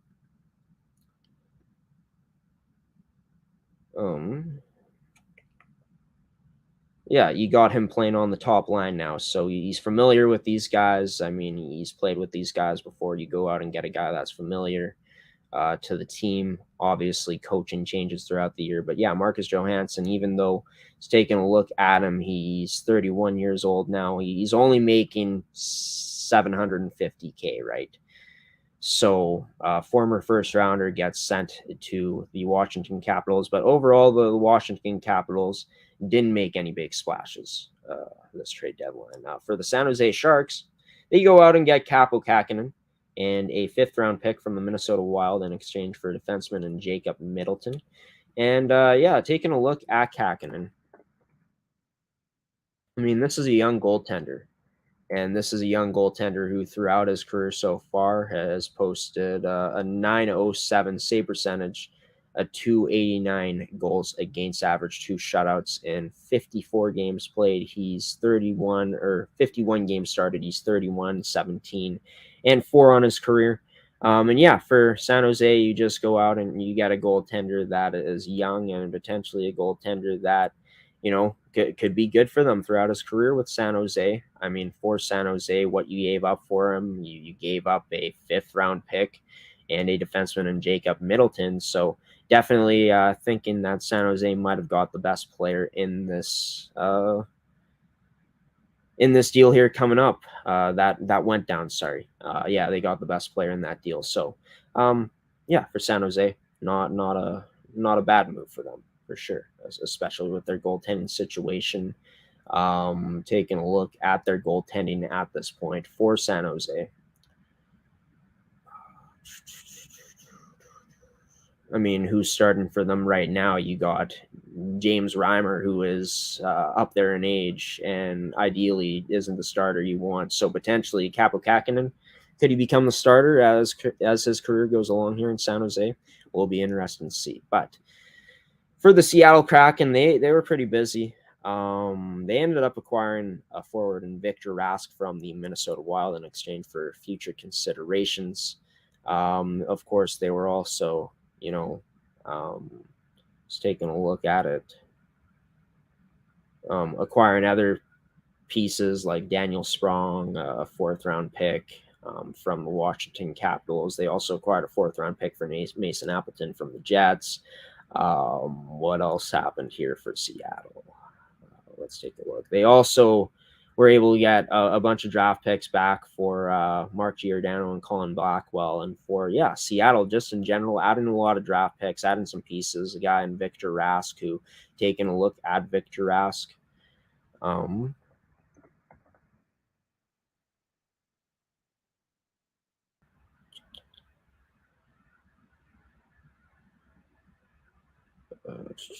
you go out and get a guy like Victor Rask, who obviously hasn't had the greatest production since his 2016-17 season, where he put up 45 points. He had a career year before that with 48 points in 80 games. But this is just another guy you add in for depth, I feel like, in Victor Rask to the Seattle team. He is 29 years old, so he's getting up there in age, I guess, a bit, almost hitting 30 soon, as he actually will be turning 30 next year. But for Rask, what he's doing right now, it doesn't really have his contract listed here. But for Seattle, really acquiring draft picks, acquiring players as well. Not the flashiest players, of course, not the best players, but acquiring more players to put on their team. And a guy like Victor Rask. The Vancouver Canucks, they go out and acquire Travis Dermott from the Toronto Maple Leafs in exchange for a 3rd-round pick. I'm not going to talk more as much about that as I am going to talk about the Ottawa Senators, actually. acquiring Travis Hamonic from the Vancouver Canucks in exchange for a third-round pick in 2022. They also went out and got Michael McNiven from the Calgary Flames in exchange for future considerations, McNiven being a goaltender. But Travis Hamonic, this deal for the Ottawa Senators, I mean, the Canucks end up getting a third-round pick back for him. But Travis Hamonic, he's a player, a defenseman that is pretty solid. I mean, just taking a look at him. Travis Hamonic. He is only making $2.7 million at this point. He's got a $3 million cap hit. But this is a defenseman. Taking a look at him. Taking a look at his stats here. Obviously, not having the greatest analytics out there and stuff like that in terms of Corsi and Fenwick, but I've heard his analytics, his advanced analytics are pretty good. Obviously, that's not the end all be all, but this is a defenseman here who, looking at it, 6'2", 205 pounds, Adams from St. Malo, Manitoba. And yeah, this is a vet that Ottawa is getting on their team. They gave up a third-round pick for him. Yes, he is 31, but you're going to add some experience to this team. And a defenseman that has been, I'd say, throughout his career for what he is, in terms of just blocking shots, has become less physical as years have gone along, but a good puck blocking defenseman on shots. I mean, those are some of the guys that you need. A guy that can play over 20 minutes throughout his career. Was in a bad situation in Vancouver. I think Vancouver hasn't been the greatest throughout the last 2 years. But yeah, Travis Hamonic, not the most offensive defenseman, isn't really an offensive defenseman at all, but he's a defenseman that I feel like, he's solid in his own end. And, for Ottawa, getting a guy like this, I think this is a good move for them. Moving into the Carolina Hurricanes, they go out and get Max Domi and defenseman prospect Tyler Inamoto from the Columbus Blue Jackets in exchange for Aiden Reschuk. And Florida Panthers receive prospect Igor Korshkov and a 6th-round pick in the 2022 NHL draft. So a 3-team trade there. Let's talk about Max Domi, the player that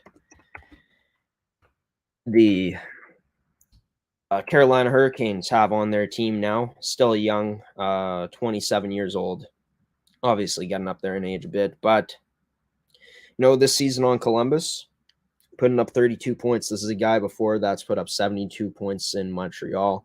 Now, is Carolina going to get that same type of player as Domi was at the start of his career? Not too sure, but they get a guy that has put up 32 points in 53 games on Columbus. And taking a look at Columbus this season, I mean, this team is 32, 29, and 3, 5th in the Metropolitan Division. And for Max Domi, this guy on this team, he was top 10 in points on their team. So for Columbus, they give him away. For Max Domi, he will be sliding in to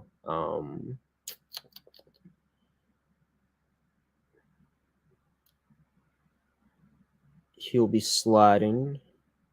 Well, he's not on the line yet, but you'd have to expect that he's probably going to get a top 6 role playing on center probably for this team.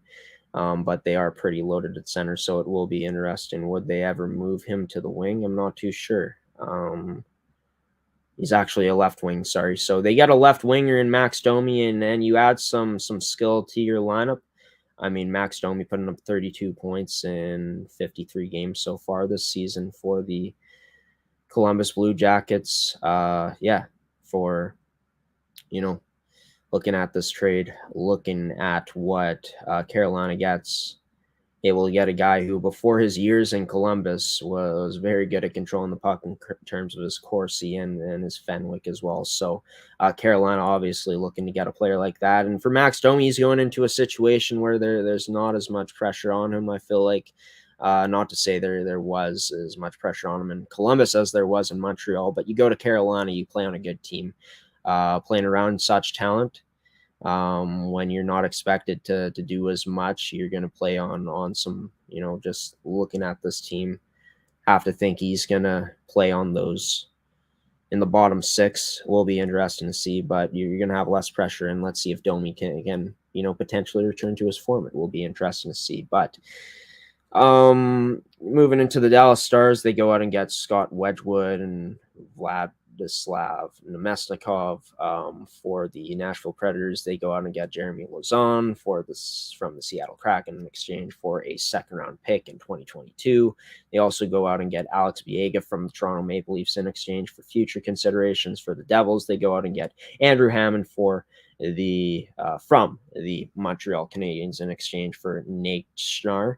In terms of the teams that didn't really make any moves, I know Vegas made some moves. I didn't really see the trades though that they had, but in terms of teams that didn't really get any players, Anaheim, notable players at least, I guess. Anaheim, Buffalo, Chicago obviously got some notable pieces back. And other teams as well, but those are just teams I didn't really have trades listed on my paper here that I'm just looking at these trades on. But who won on deadline day? Well, if you're looking at it, there are some teams that come to mind, but I'm going to narrow it down to 3 teams that I really liked from their deadline day. 3 winners in my opinion. I think it has to be the Florida Panthers is on the top of the list there. Obviously, like, you gave up a lot for Ben Sherratt, but Ben Sherratt, the price for him and the what's the right word? I guess the need for Ben Sherratt was at an all-time high. Getting a defenseman like that, they're able to get some depth and bolster their D-core. They're obviously, Ben Sherratt isn't an all-star defenseman, but he's a defenseman that's going to play either your top 4 on a team or bottom 6, ideally probably bottom 6. But on this team this year, with him coming into this situation with Aaron Ekblad being out at this point, I think this move's looking better now, just in terms of the need that Florida has. Obviously, he's not the type of defenseman, nowhere near the level of defenseman that Ekblad is, but he's a solid defenseman, I'd say, Ben Sherratt. If he is paired with the right guy. You also go out and get Claude Giroux, who for Claude Giroux still had a decent year with Philadelphia. This is a vet. This is a guy that's been a captain of a team. You add in some leadership, you add in some skill to your top line. And yeah, overall, O-Dog really said it best on trade deadline day, and I'm not a fan of O-Dog, but he did say this. They went out and took care of business and got 2 of the top players that were on TSN's trade bait list. Talking about the New York Rangers, I really like the moves that they made, going out and getting Andrew Kopp, going out and getting a guy like Tyler Mott for your depth. Going out and getting a guy like Frank Petrano as well. I think that those moves that they made looked even better because they didn't give up a first-round pick. There could be a pick that becomes a first-round pick, but that's if this team ends up doing really good in the playoffs, the way that the conditional second-round pick for Andrew Kopp would work. So if he plays 50% of the games and if they win 2 rounds. Now, will they win 2 rounds? I'm not too sure at this point, but it will be interesting to see what they do. I think that they loaded up nicely on this trade deadline, and I really like what Tampa Bay did.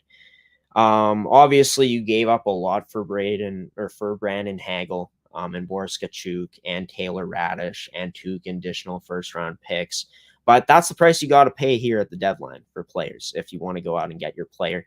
And for them to be able to get a young guy like Brandon Hagel, who has been really good this season. I believe he's put up over 20 goals with this Chicago Blackhawks team. I will have to double check that.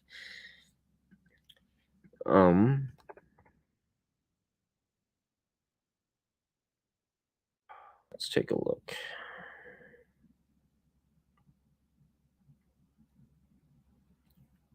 Yeah, he's put up 21 goals this season. You add some more skills, some more depth to your bottom 6 here. And yes, you give up a lot of future assets for him, but those draft picks are going to be pretty high considering what Tampa Bay is looking like. I think that they could be very well gearing up to go on another cup run here for a three-peat. But you got a guy like Brandon Hagel. You got a guy like Nick Paul, who, like I said, size isn't the end-all be-all, but you add him in and you basically get a guy that has stats that mirror a guy like Matthew Joseph, but you got a bigger guy. So I think in this case, size does kind of matter. And yeah, you were able to get some other pieces too, but overall, those pieces with Brandon Hagel and Nick Paul bolstering your third line, being able to add more depth, makes Tampa Bay an even scarier team, I think, heading into the playoffs and heading forward here, moving forward here. In terms of the losers on deadline day, let's take a look here. Also looking at other winners, I think Calgary was obviously a winner as well, being able to go out and get Toffoli, Calle Yarncroke as well. I think that Pittsburgh, besides the Beaulieu trade, that move for Ricardo Kelster, you gave up Aston Reese and Dominic Simone, some other pieces as well, but you get the best player in the deal. I think that was huge for Pittsburgh. I think looking at Colorado, what they did, I really like what they did, adding in Josh Manson to that decor, bolstering that, getting some physicality as well as getting Arturi Lehkonen, who will be good for their depth, I feel like, as well as Andrew Cogliano, like what Boston did going out and getting Hampus Lindholm as well. Those are just a few of the teams that I like that really did good here on trade deadline. And I think even Toronto did a really good thing by getting Giordano and getting Blackwell as well. In terms of, I also like what the Jets did, but in terms of the loser here on deadline day, I think that it is tough to say, because for Carolina, they're pretty much set to potentially go on a cup run here. And we just take a look at their team here. I mean, you went out and got Max Domi, but that decor is really good as well. But would have liked to see them potentially go out and get a guy like John Klingberg. Now, I'm not too sure if trade talks got anywhere close with them. I'm not the NHL insider here, right? But yeah, Carolina was a bit disappointing on deadline day. Thought they would have done more with them being in their window to potentially make it all the way this season. I think, yeah, taking a look at it, I think the Edmonton Oilers not being able to add a goaltender was something that was a significant miss for them, in my opinion. Edmonton not being able to go out and do that, because sure, you went out and get Brett Kulak, but how much will he actually change things in goal for this team? They've been pretty shaky in goal. I mean, this team is playing a lot better since they've had a new coaching change, but still goaltending wins in the playoffs. And for Edmonton, I mean, you could have went out and got a goaltender. Sure, like besides Marc-Andre Fleury, there wasn't much, but would have liked to see them go out and change it up. Maybe going out and getting a guy like Samsonov, but it is what it is for them. Looking at it, really, those are the most notable teams that I wouldn't really call Carolina losers here, but they didn't really do much. I think Edmonton, that move for Derek Brassard, I didn't really see much need for that, going out and getting Derek Brassard. Taking a look at the other teams here,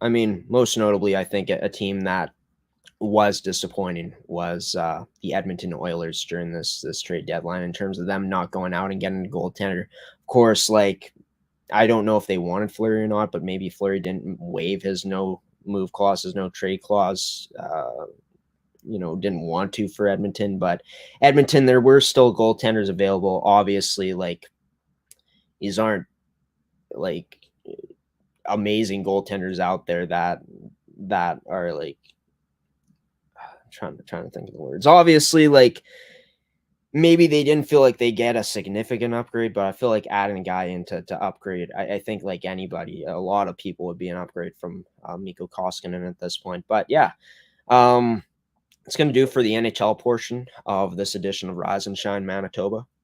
Coming up after the commercial break, we are going to, well, I'm going to,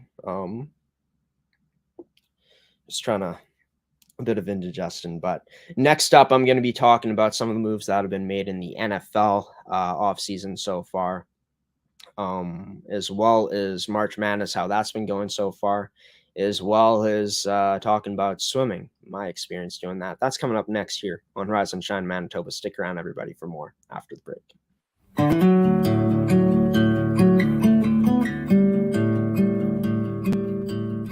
Hello, my name is Loretta Mitchell, owner of Evolve Green. And here at Evolve Green, we take the environment very seriously. We have a 10 kilowatt solar system that offsets our main facility by 75%, as well as maintaining natural prairie on our grounds. Our mission, creating renewables that work for you. I started Evolve Green in 2008 with a passion for the environment and wanting to change my corner of the world. And that remains the same today. Through design, consult, and installation, we provide renewable energy systems and storage integration. Here at Evolve Green, we help Canadians rethink power and storage to help fortify our children's future. To learn more, visit evolvegreen.ca.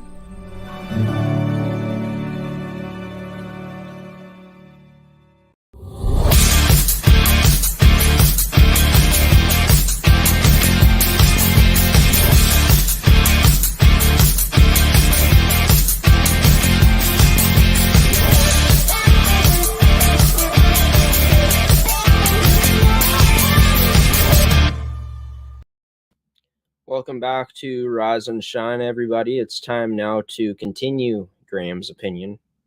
I'm not sure if I put this up before, but putting it up now. Just got done talking about the NHL Trade Deadline. Talked a long time about that. Hopefully you guys enjoyed that.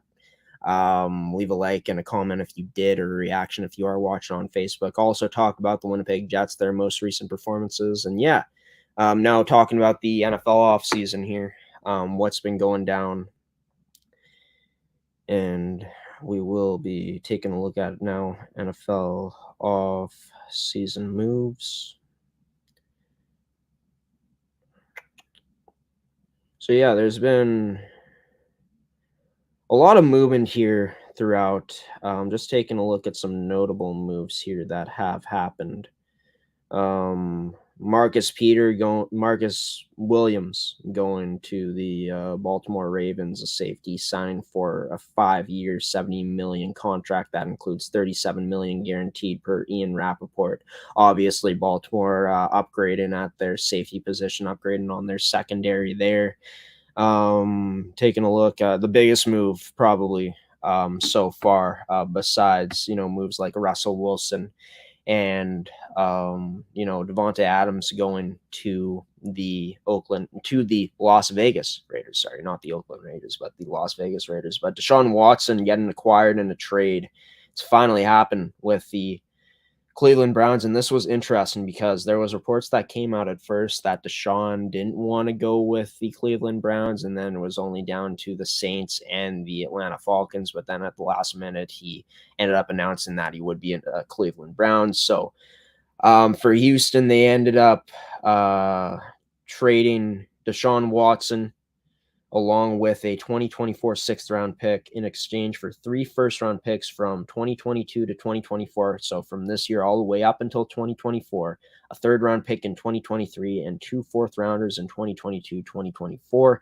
Deshaun Watson will receive a fully guaranteed 5-year, $230 million contract in Cleveland. And, I'm not going to get into the legal issues with Deshaun Watson here, because I really don't want to get into that mess and my opinion on that. I'm just going to leave it. But in terms of the talent that this team is getting. You're getting one of the best players at the position, at the QB position, the top 10 QB in the league when he is playing. Some would even argue that this guy is top 5. And now for Cleveland, like Baker Mayfield has had a really good season and a really bad season, a really good season, really bad season. So now you get that guarantee of having a talented quarterback who's been consistent throughout his whole career, and Deshaun Watson, who is a heck of an athlete.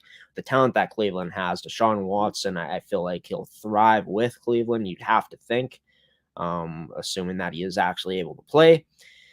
And yeah, for Houston, I mean, you knew that you were going to be giving up Deshaun Watson at some point for them to get this type of haul back for him. 3 first-round picks, 2 a third rounder and 2 fourth rounders. I mean, this was a good haul for them in terms of their rebuild, what they're trying to do. So I think really a win-win for both sides there. Also, Cleveland was able to get Amari Cooper, who is considered one of, if not the best route runner in the league by some, in exchange for a 5th round pick of this year. So really, they didn't give up much for a guy that comes in and brings you more talent at that receiving position, a new weapon for your new quarterback in Deshaun Watson. Of course, Mitchell Trubisky going to the Pittsburgh Steelers, and they also signed Dwayne Haskins. So it'll be interesting to see what the QB battle will be like next season there. The Indianapolis Colts, got to talk about this one here. Now, I said that if you can't upgrade from Carson Wentz, you should not move away from him. Well, they did. They traded him away. But I was thinking more free agents that were out there. I guess not as much free agents, but I wasn't even thinking of this guy, Matt Ryan, coming in to the Indianapolis Colts. And what did Indy give up for him? A 3rd round pick. And Chris Ballard was worrying me here in this offseason at the very start as a Colts fan with the amount of cap that this team had to spend. They weren't bringing in many big names. They went out and got Yannick Ngakoue in exchange for Rock Ya-Sin, who went to the Las Vegas Raiders. So the Colts improved. They're improving their line, but quarterback was the hugest thing this team had to go and improve on and upgrade. And there was talks at first that they would go all in for Derek Carr. That was reported. There were talks that Baker Mayfield wanted to come to the Colts, and there was also discussions about Jimmy Garoppolo being a guy that would be a favorite that would emerge for him going to the Colts, and so many pieces, but so many players that were mentioned for the Colts to sign a QB. I was wondering, or trade for at QB, and I was wondering what would happen. And then Matt Ryan's name pulled up, and this wasn't even the guy I thought about. But for Matt Ryan, he's older now. He's in his mid to late 30s at this point, but he can still play. He's played on a Atlanta Falcons team that is nowhere near the type of team that Indianapolis is at this point, which has a top O-line in the league, one of the top O-lines in the league, one of the best backfields in the league, headlined by Jonathan Taylor, a defense that can make things happen in terms of turnovers, with arguably the best middle linebacker in the league, or linebacker in the league at this point, in Darius Leonard. And getting Matt Ryan here is a huge win for the Colts. Very similar, I feel like, could be, hoping as a Colts fan at least, to the situation that, obviously not comparing Tom Brady to him, but, you know, a huge QB move that Tampa made back then, and they were able to win the Super Bowl. And then you saw what LA was able to do last offseason, going out and going all in for Matt Stafford, and they were able to win the Super Bowl. But for the Colts, they didn't give up a 1st round pick, not even a 2nd round pick, a 3rd round pick for Matt Ryan, who's going to come in and play with a talented team. Obviously, you still need to add more weapons, in my opinion, if you are the Colts, but you got a top running back in the league in Jonathan Taylor, a great O-line as well, one of the top O-lines in the league. Matt Ryan playing in a dome again. I think this could turn out to be a very good move for the Colts. And yes, they did upgrade. Actually, I think significantly from Carson Wentz, making that trade, getting him to Indy. Taking a look at some of the other bigger moves, of course, Russell Wilson going to Denver. Already talked about that, I think. Juju Smith-Schuster going to the Pittsburgh Steelers, and it's interesting. I heard that apparently Tyreek Hill might be out of the Chiefs. I'm not too sure how true that is. I just saw a post on Instagram today about it, but nonetheless, you got Juju Smith-Schuster, who I don't think is a true number one receiver, but you only sign him for a 1-year deal. Apparently, it's worth max value of $10.75 million with incentives. I never really know what those mean, but yeah, go out and get more skill to the receiving position, I guess. I don't think Juju Smith-Schuster is a number one option at receiver. I think he's better suited as a number two. And if Tyreek is able to stay, hey, I mean, with Patty Mahomes, you're looking really good at the receiving position. You also got a guy like Travis Kelce as well. But Juju Smith-Schuster has also, I think, been out of the lineup with injuries and stuff throughout his career as well. So if he's able to stay healthy and potentially get back to his form, who he was showing earlier on in his career with Pittsburgh, will be a nice move here for the Kansas City Chiefs. Devonta Adams going to the Las Vegas Raiders, acquired in a trade with Green Bay in exchange for a 2022 first-round pick and a 2022 second-round pick. Adams' new contract is expected. He's expected to sign a new contract, which he did with the Raiders, which was worth $141.25 million over 5 years, with an average of $28.25 million per year. And flat out, Las Vegas, getting the best receiver in the league in Devonta Adams. Now we'll see how he is with Derek Carr compared to Aaron Rodgers, but this is just such a huge move for them. They add talent, the best player at the position, in my opinion, in the league, in Devonta Adams, and he'll be the number one there. Hunter Renfrow will be the team's number two at this point. And yeah, it's looking a really nice move there for Las Vegas, going out and getting the guy who has been considered the top receiver in the league now for a few years, in Devonta Adams. And I heard that apparently the Packers offered him more money, but he chose to go with Las Vegas instead. So that's pretty interesting. But yeah, huge move for the Raiders. And really, if anyone made this trade, to go out and get an elite top receiver in Devonta Adams, who's such a good route runner as well, and just is such a good all-around receiver. But the Los Angeles Chargers have made some huge moves this offseason, going out and getting one of the best cornerbacks in the league, top five at that, at J.C. Jackson, signing him for $82.5 million, a $40 million guaranteed deal over 5 years. You also go out and trade for Khalil Mack, who is still, if he's able to get back to his form, dominant pass rusher in this league. Only gave up a 2nd-round pick for him and a 6th-round pick, so that value right there could be really good. So yeah, huge win there for the Chargers this offseason, getting those guys in. They also re-signed Mike Williams, who he was big time for them last year.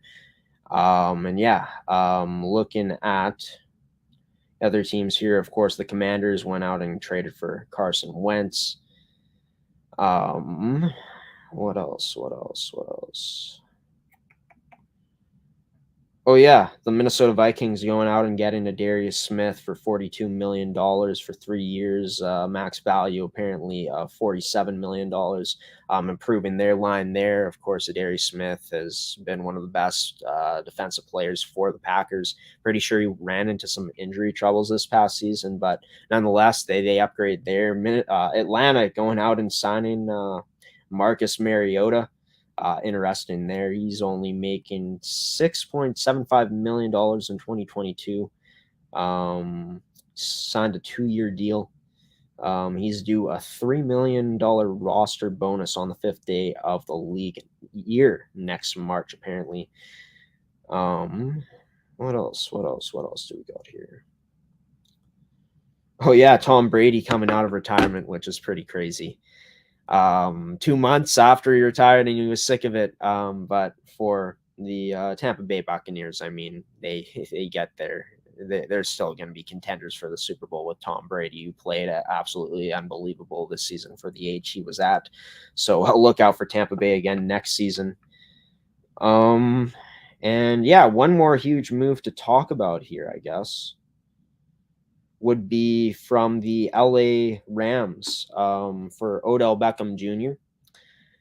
I don't believe he'll be coming back to the team, and I believe he will be out for most of this season because he did tear his ACL in the Super Bowl. But what do? Well, they go out and sign Allen Robertson, includes a $30.7 million fully guaranteed deal, or $30.7 million fully guaranteed in that contract.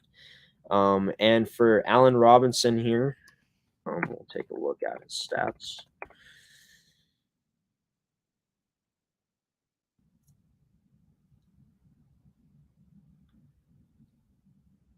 Yeah, Allen Robinson, just taking a look at his stats here. I mean, he has gone through some injuries at some points in his career, but this is a receiver that can put up over 1,000 yards. A receiver that started 11 games this season for Chicago, only put up 410 yards on 66 targets. He's going to the defending Super Bowl champs in the LA Rams. And yeah, it's a great move for them. You still got Cooper Kupp, of course. You add in more skill with Allen Robinson. OBJ will not be back probably at this point. So yeah, huge move for the LA Rams to go out and get another solid receiver, another weapon for Matt Stafford. And yeah, great move for them. So we'll now move into March Madness. And of course, I will be talking about the NFL coming up here more and more frequently as we continue to progress here in the offseason, I guess. I'm not too sure. We'll have to wait and see. But switching over now to March Madness, and let's take a look right now at how the bracket is looking. And I already know, yes, my two of my Final Four teams are already knocked out, and I'm not feeling confident about my Final Four at this point. March Madness. Just got to load up the bracket here. I should have had this loaded up before, but hopefully you were all enjoying today's edition of Rise and Shine Manitoba show.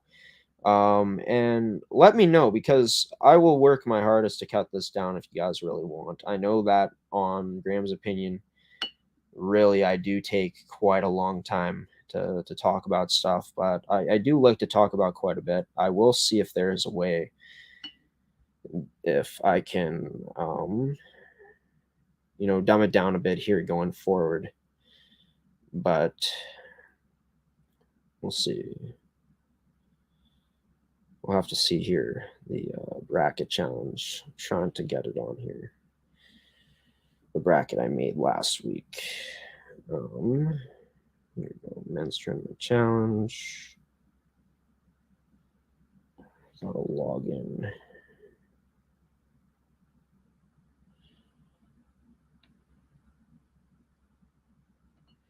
I don't know why it's doing this.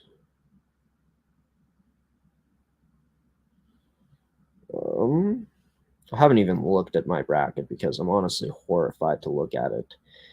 I'm at 19% right now. That I'm not sure if that's what I got right or not, but so let's take a look at what has happened so far through the first two rounds. There's only been 2 rounds that have been played so far, the round of 64 and the round of 32. Let's see what I nailed so far.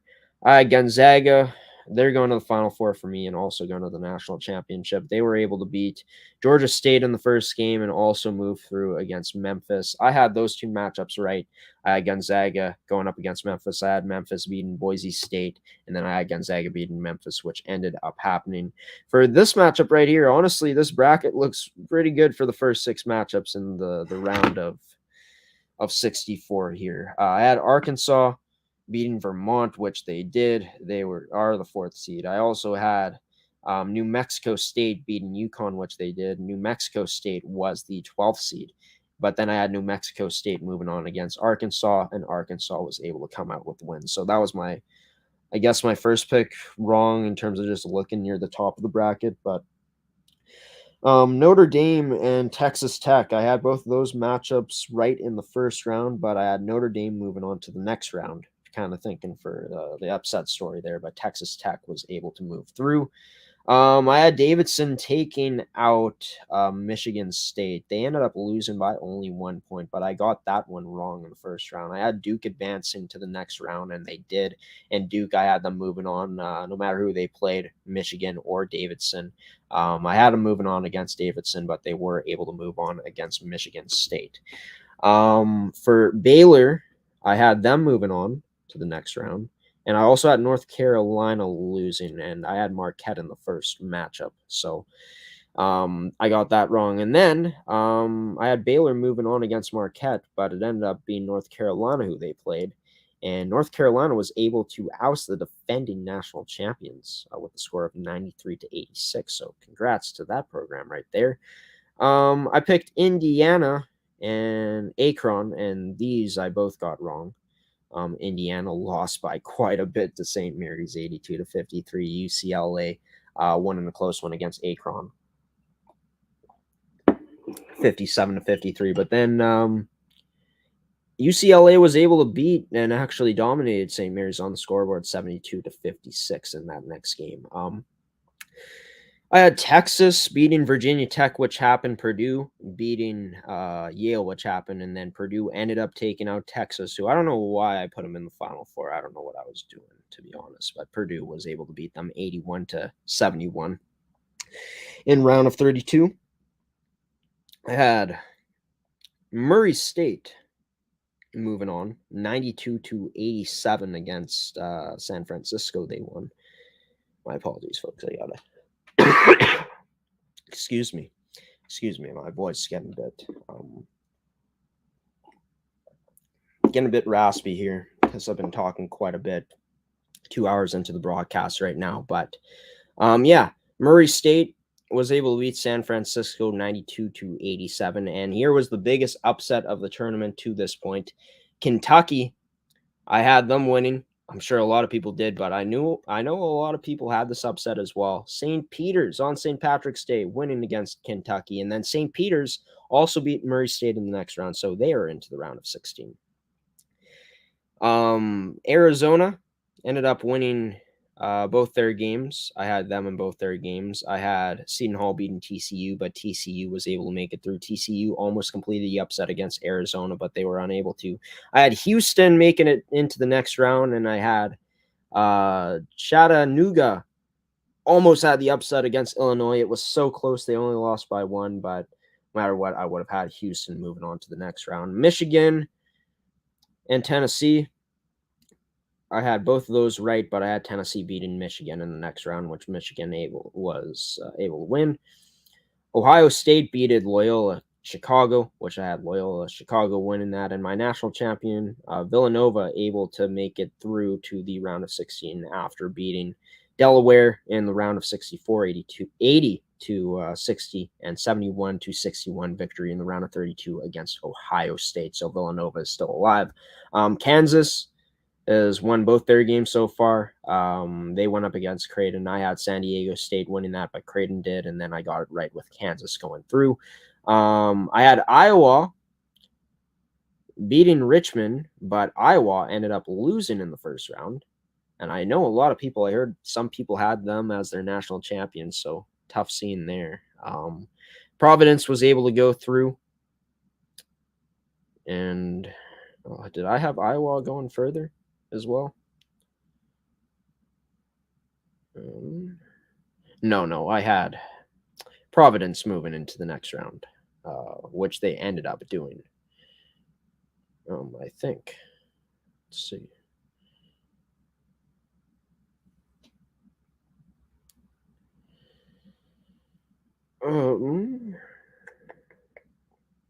Yeah, so I predicted Providence. Then I predicted Providence to go through again. So I got that right, just didn't get the Iowa matchup right. Richmond ended up beating them. I had Iowa State winning against LSU, which they did. Wisconsin ended up winning against Colgate. But then Wisconsin, who I believe I had in my Final Four, ended up losing 54-49 to Iowa State. I had USC beating Miami. And I also had Auburn beating Jayville State, which they did. But then Miami was able to upset Auburn, so Miami is into the next round. So Actually gotten quite a bit right, which is it is nice to see, but also a lot wrong. Moving forward here, so into the Final Four. Let's see which teams are still remaining here. Gonzaga and Villanova are my only teams remaining, and those are the two teams that are going to I have going to the national championship. Those are the two teams that are still alive for me in my bracket. Unfortunately, Texas, I don't know why I ever pick them. I don't know why. There's always some bad luck picking Texas. I know my ex-girlfriend Laura Prokop, when we did a March Madness bracket, I think she had them winning it all last year, and they went out in the first round. So Texas hasn't been too kind to bettors, to sports pickers, or to bracket pickers in the last 2 years, that's for sure. But yeah, I probably should have done a bit more research coming in. I just kind of picked it off the top. But yeah, the round of 16, the Sweet 16, starts off this Thursday. And yeah, we'll be talking about the March Madness coming up to update you guys on what the bracket is looking like coming up next week. But let's move into one last thing here on this edition of Graham's Opinion. I'm going to change up the background. And, oh, that's not right. Yeah, let's change up the background here, folks, and then we'll end off the show very soon. But yeah, swimming. I started commenting swimming back in February when we did the junior provincials from the Pan Am pool. And we also were at Pan Am pool from Thursday to Sunday. ASTV Productions was to broadcast the 2022 ManSask Winter Provincial Championships. And, you know, coming in, I'll be honest, when my boss first laid this on me that, hey, I'd like you to commentate swimming, I'm thinking, I don't know anything about swimming. Like, obviously, I swam growing up. I took lessons. I have a cabin. I swim at the lake. But, you know, have I ever sat down besides the Olympics and watched swimming being commentated? Do I watch swimming religiously? No, I don't. So I was nervous going into the first time doing it back in February. Doing the junior provincials, because I really didn't know what I was going to do. I didn't really know how I was going to call it. But one thing I learned, you know, I might not be the traditional broadcaster in terms of swimming, in terms of calling the races how other people call it. But basically what I just did was observe and try to make it as exciting as possible. I hope that excitement came through on the other side. But I'll be honest, first day of the junior provincials when we did them, it was interesting, but didn't really enjoy it. But as it went along, I started enjoying it. We had longer days this time around, and let me tell you, standing on concrete for 7 hours a day is never fun. And that's what we were doing, because that's what the floors are like at Pan Am. You got to sit down. The benches are wooden as well. So we were sore after this past weekend. Some long days. We would be there from on Friday to Sunday. We were there from 8 a.m. to about just over 8 p.m., 8:30, around there. So those were long days. And yeah, I didn't think I'd be able to make it through after the first 2 days, but it got easier and easier as it went along. And it was just so cool to see a different community, a different sport, you know, coming together, something that I haven't seen before, and being able to swim again, because they were affected by the pandemic like all the other sports. Weren't able to have this event for the past 2 years. When the last time they were supposed to have it back in 2020, all the swimmers showed up like they've been saying, but they had to be sent home because it got canceled due to COVID-19. So it was just cool to see the atmosphere. It was awesome to see the support that we were getting here on the network, and it was awesome to see that they want us to continue to do it into next year. It seems like it's not final yet, but if we are able to do it again, I'd be happy to do it. It was cool to experience doing a new sport. It was pretty exciting. Some of the races were really close. Some of them were blowouts, but hey, some of these swimmers just are so good out there, and they're just unbelievable. But yeah, overall, my experience swimming, I didn't really enjoy it at first because it was a lot to broadcast. I mean, broadcasting over 4 hours, just talking about a sport that I'm not too familiar with, it's kind of tough. But with the help of Bo West there, with the help of the viewers, just the support, it kept me going. And yeah, it was just awesome to get to commentate swimming, a sport that I've never commentated before.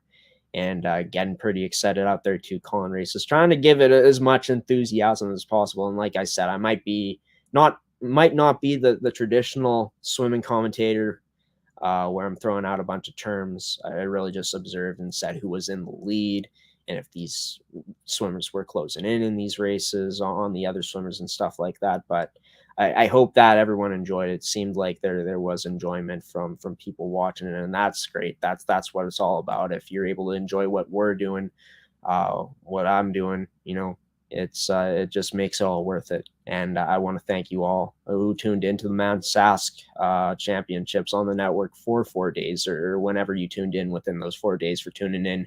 The support was tremendous. But yeah, that's going to do it for this week's edition of Rise and Shine Manitoba, everybody. I've been your host, Graeme Forsyth. This will conclude this edition of Graeme's Opinion. It was a long one once again. It was jam-packed. Probably going to be jam-packed again next week. So if you guys want to see me talk about something, give my opinion here on Graeme's Opinion, feel free to leave it down in the comments below, and maybe I'll entertain some of the things you guys might want. I might talk about them here on Graeme's Opinion coming up. Remember to keep it mature and not inappropriate topics, of course. Nothing political as well, but mainly sports would be good, or something you like me to rant about. Just let me know or give my opinion on. Always open to suggestions from the viewers, right? But special thanks to you, the viewer, for tuning in on this Wednesday morning as well. Special thanks to Bo West and Gordie for coming on this edition of Rise and Shine Manitoba as well. And special thanks to the sponsors. I'm not sure if I actually mentioned them in the intro, which is kind of odd. I don't really remember it. That's something I usually do. But special thanks to our wonderful sponsors in AETI, Evolve Green, Fabricland Winkler for sponsoring yet another edition of Manitoba Show, Rise and Shine Manitoba. Of course, if you would like to donate to my fundraiser, my personal fundraiser called Graeme's Mental Health, which I will always emphasize that my views in that do not reflect the views and opinions of ASTV Productions, but trying to raise $1,000 before my birthday on May 10th. There's a link down below. You can check out my story. And if you want to donate, feel free to do it, but please share it, as I would like to get more eyes for this great cause that I am raising money for, which is mental health. So that'd be great. No matter what you donate, whether it be $100 or $1, whatever you donate, anything helps to raise money. But yeah, Rise and Shine Manitoba will be coming to you guys next week on Wednesday morning at 10 a.m. Central Time. Be sure to check it out on our Facebook at ASTV Productions, on our Twitter at Amateur Sports TV, or on our website at amateursports.tv or astvproductions.com. Also, stay tuned for the guest list that will be coming out on Tuesday night next week, all across our social media pages, on our Instagram at ASTV Productions, on our Facebook, and on our Twitter as well. But until next time, folks, till I see you next week on Wednesday on Rise and Shine Manitoba, I've been your host, Graeme Forsyth, signing off for another Wednesday here, giving you the salute and the peace out. Have a wonderful rest of your day today, folks. Have a wonderful rest of your week. Have a wonderful weekend as well. Stay safe out there. Go outside and enjoy the nice weather if you are able to. And until we see you next time, everybody, take care. So long, everybody.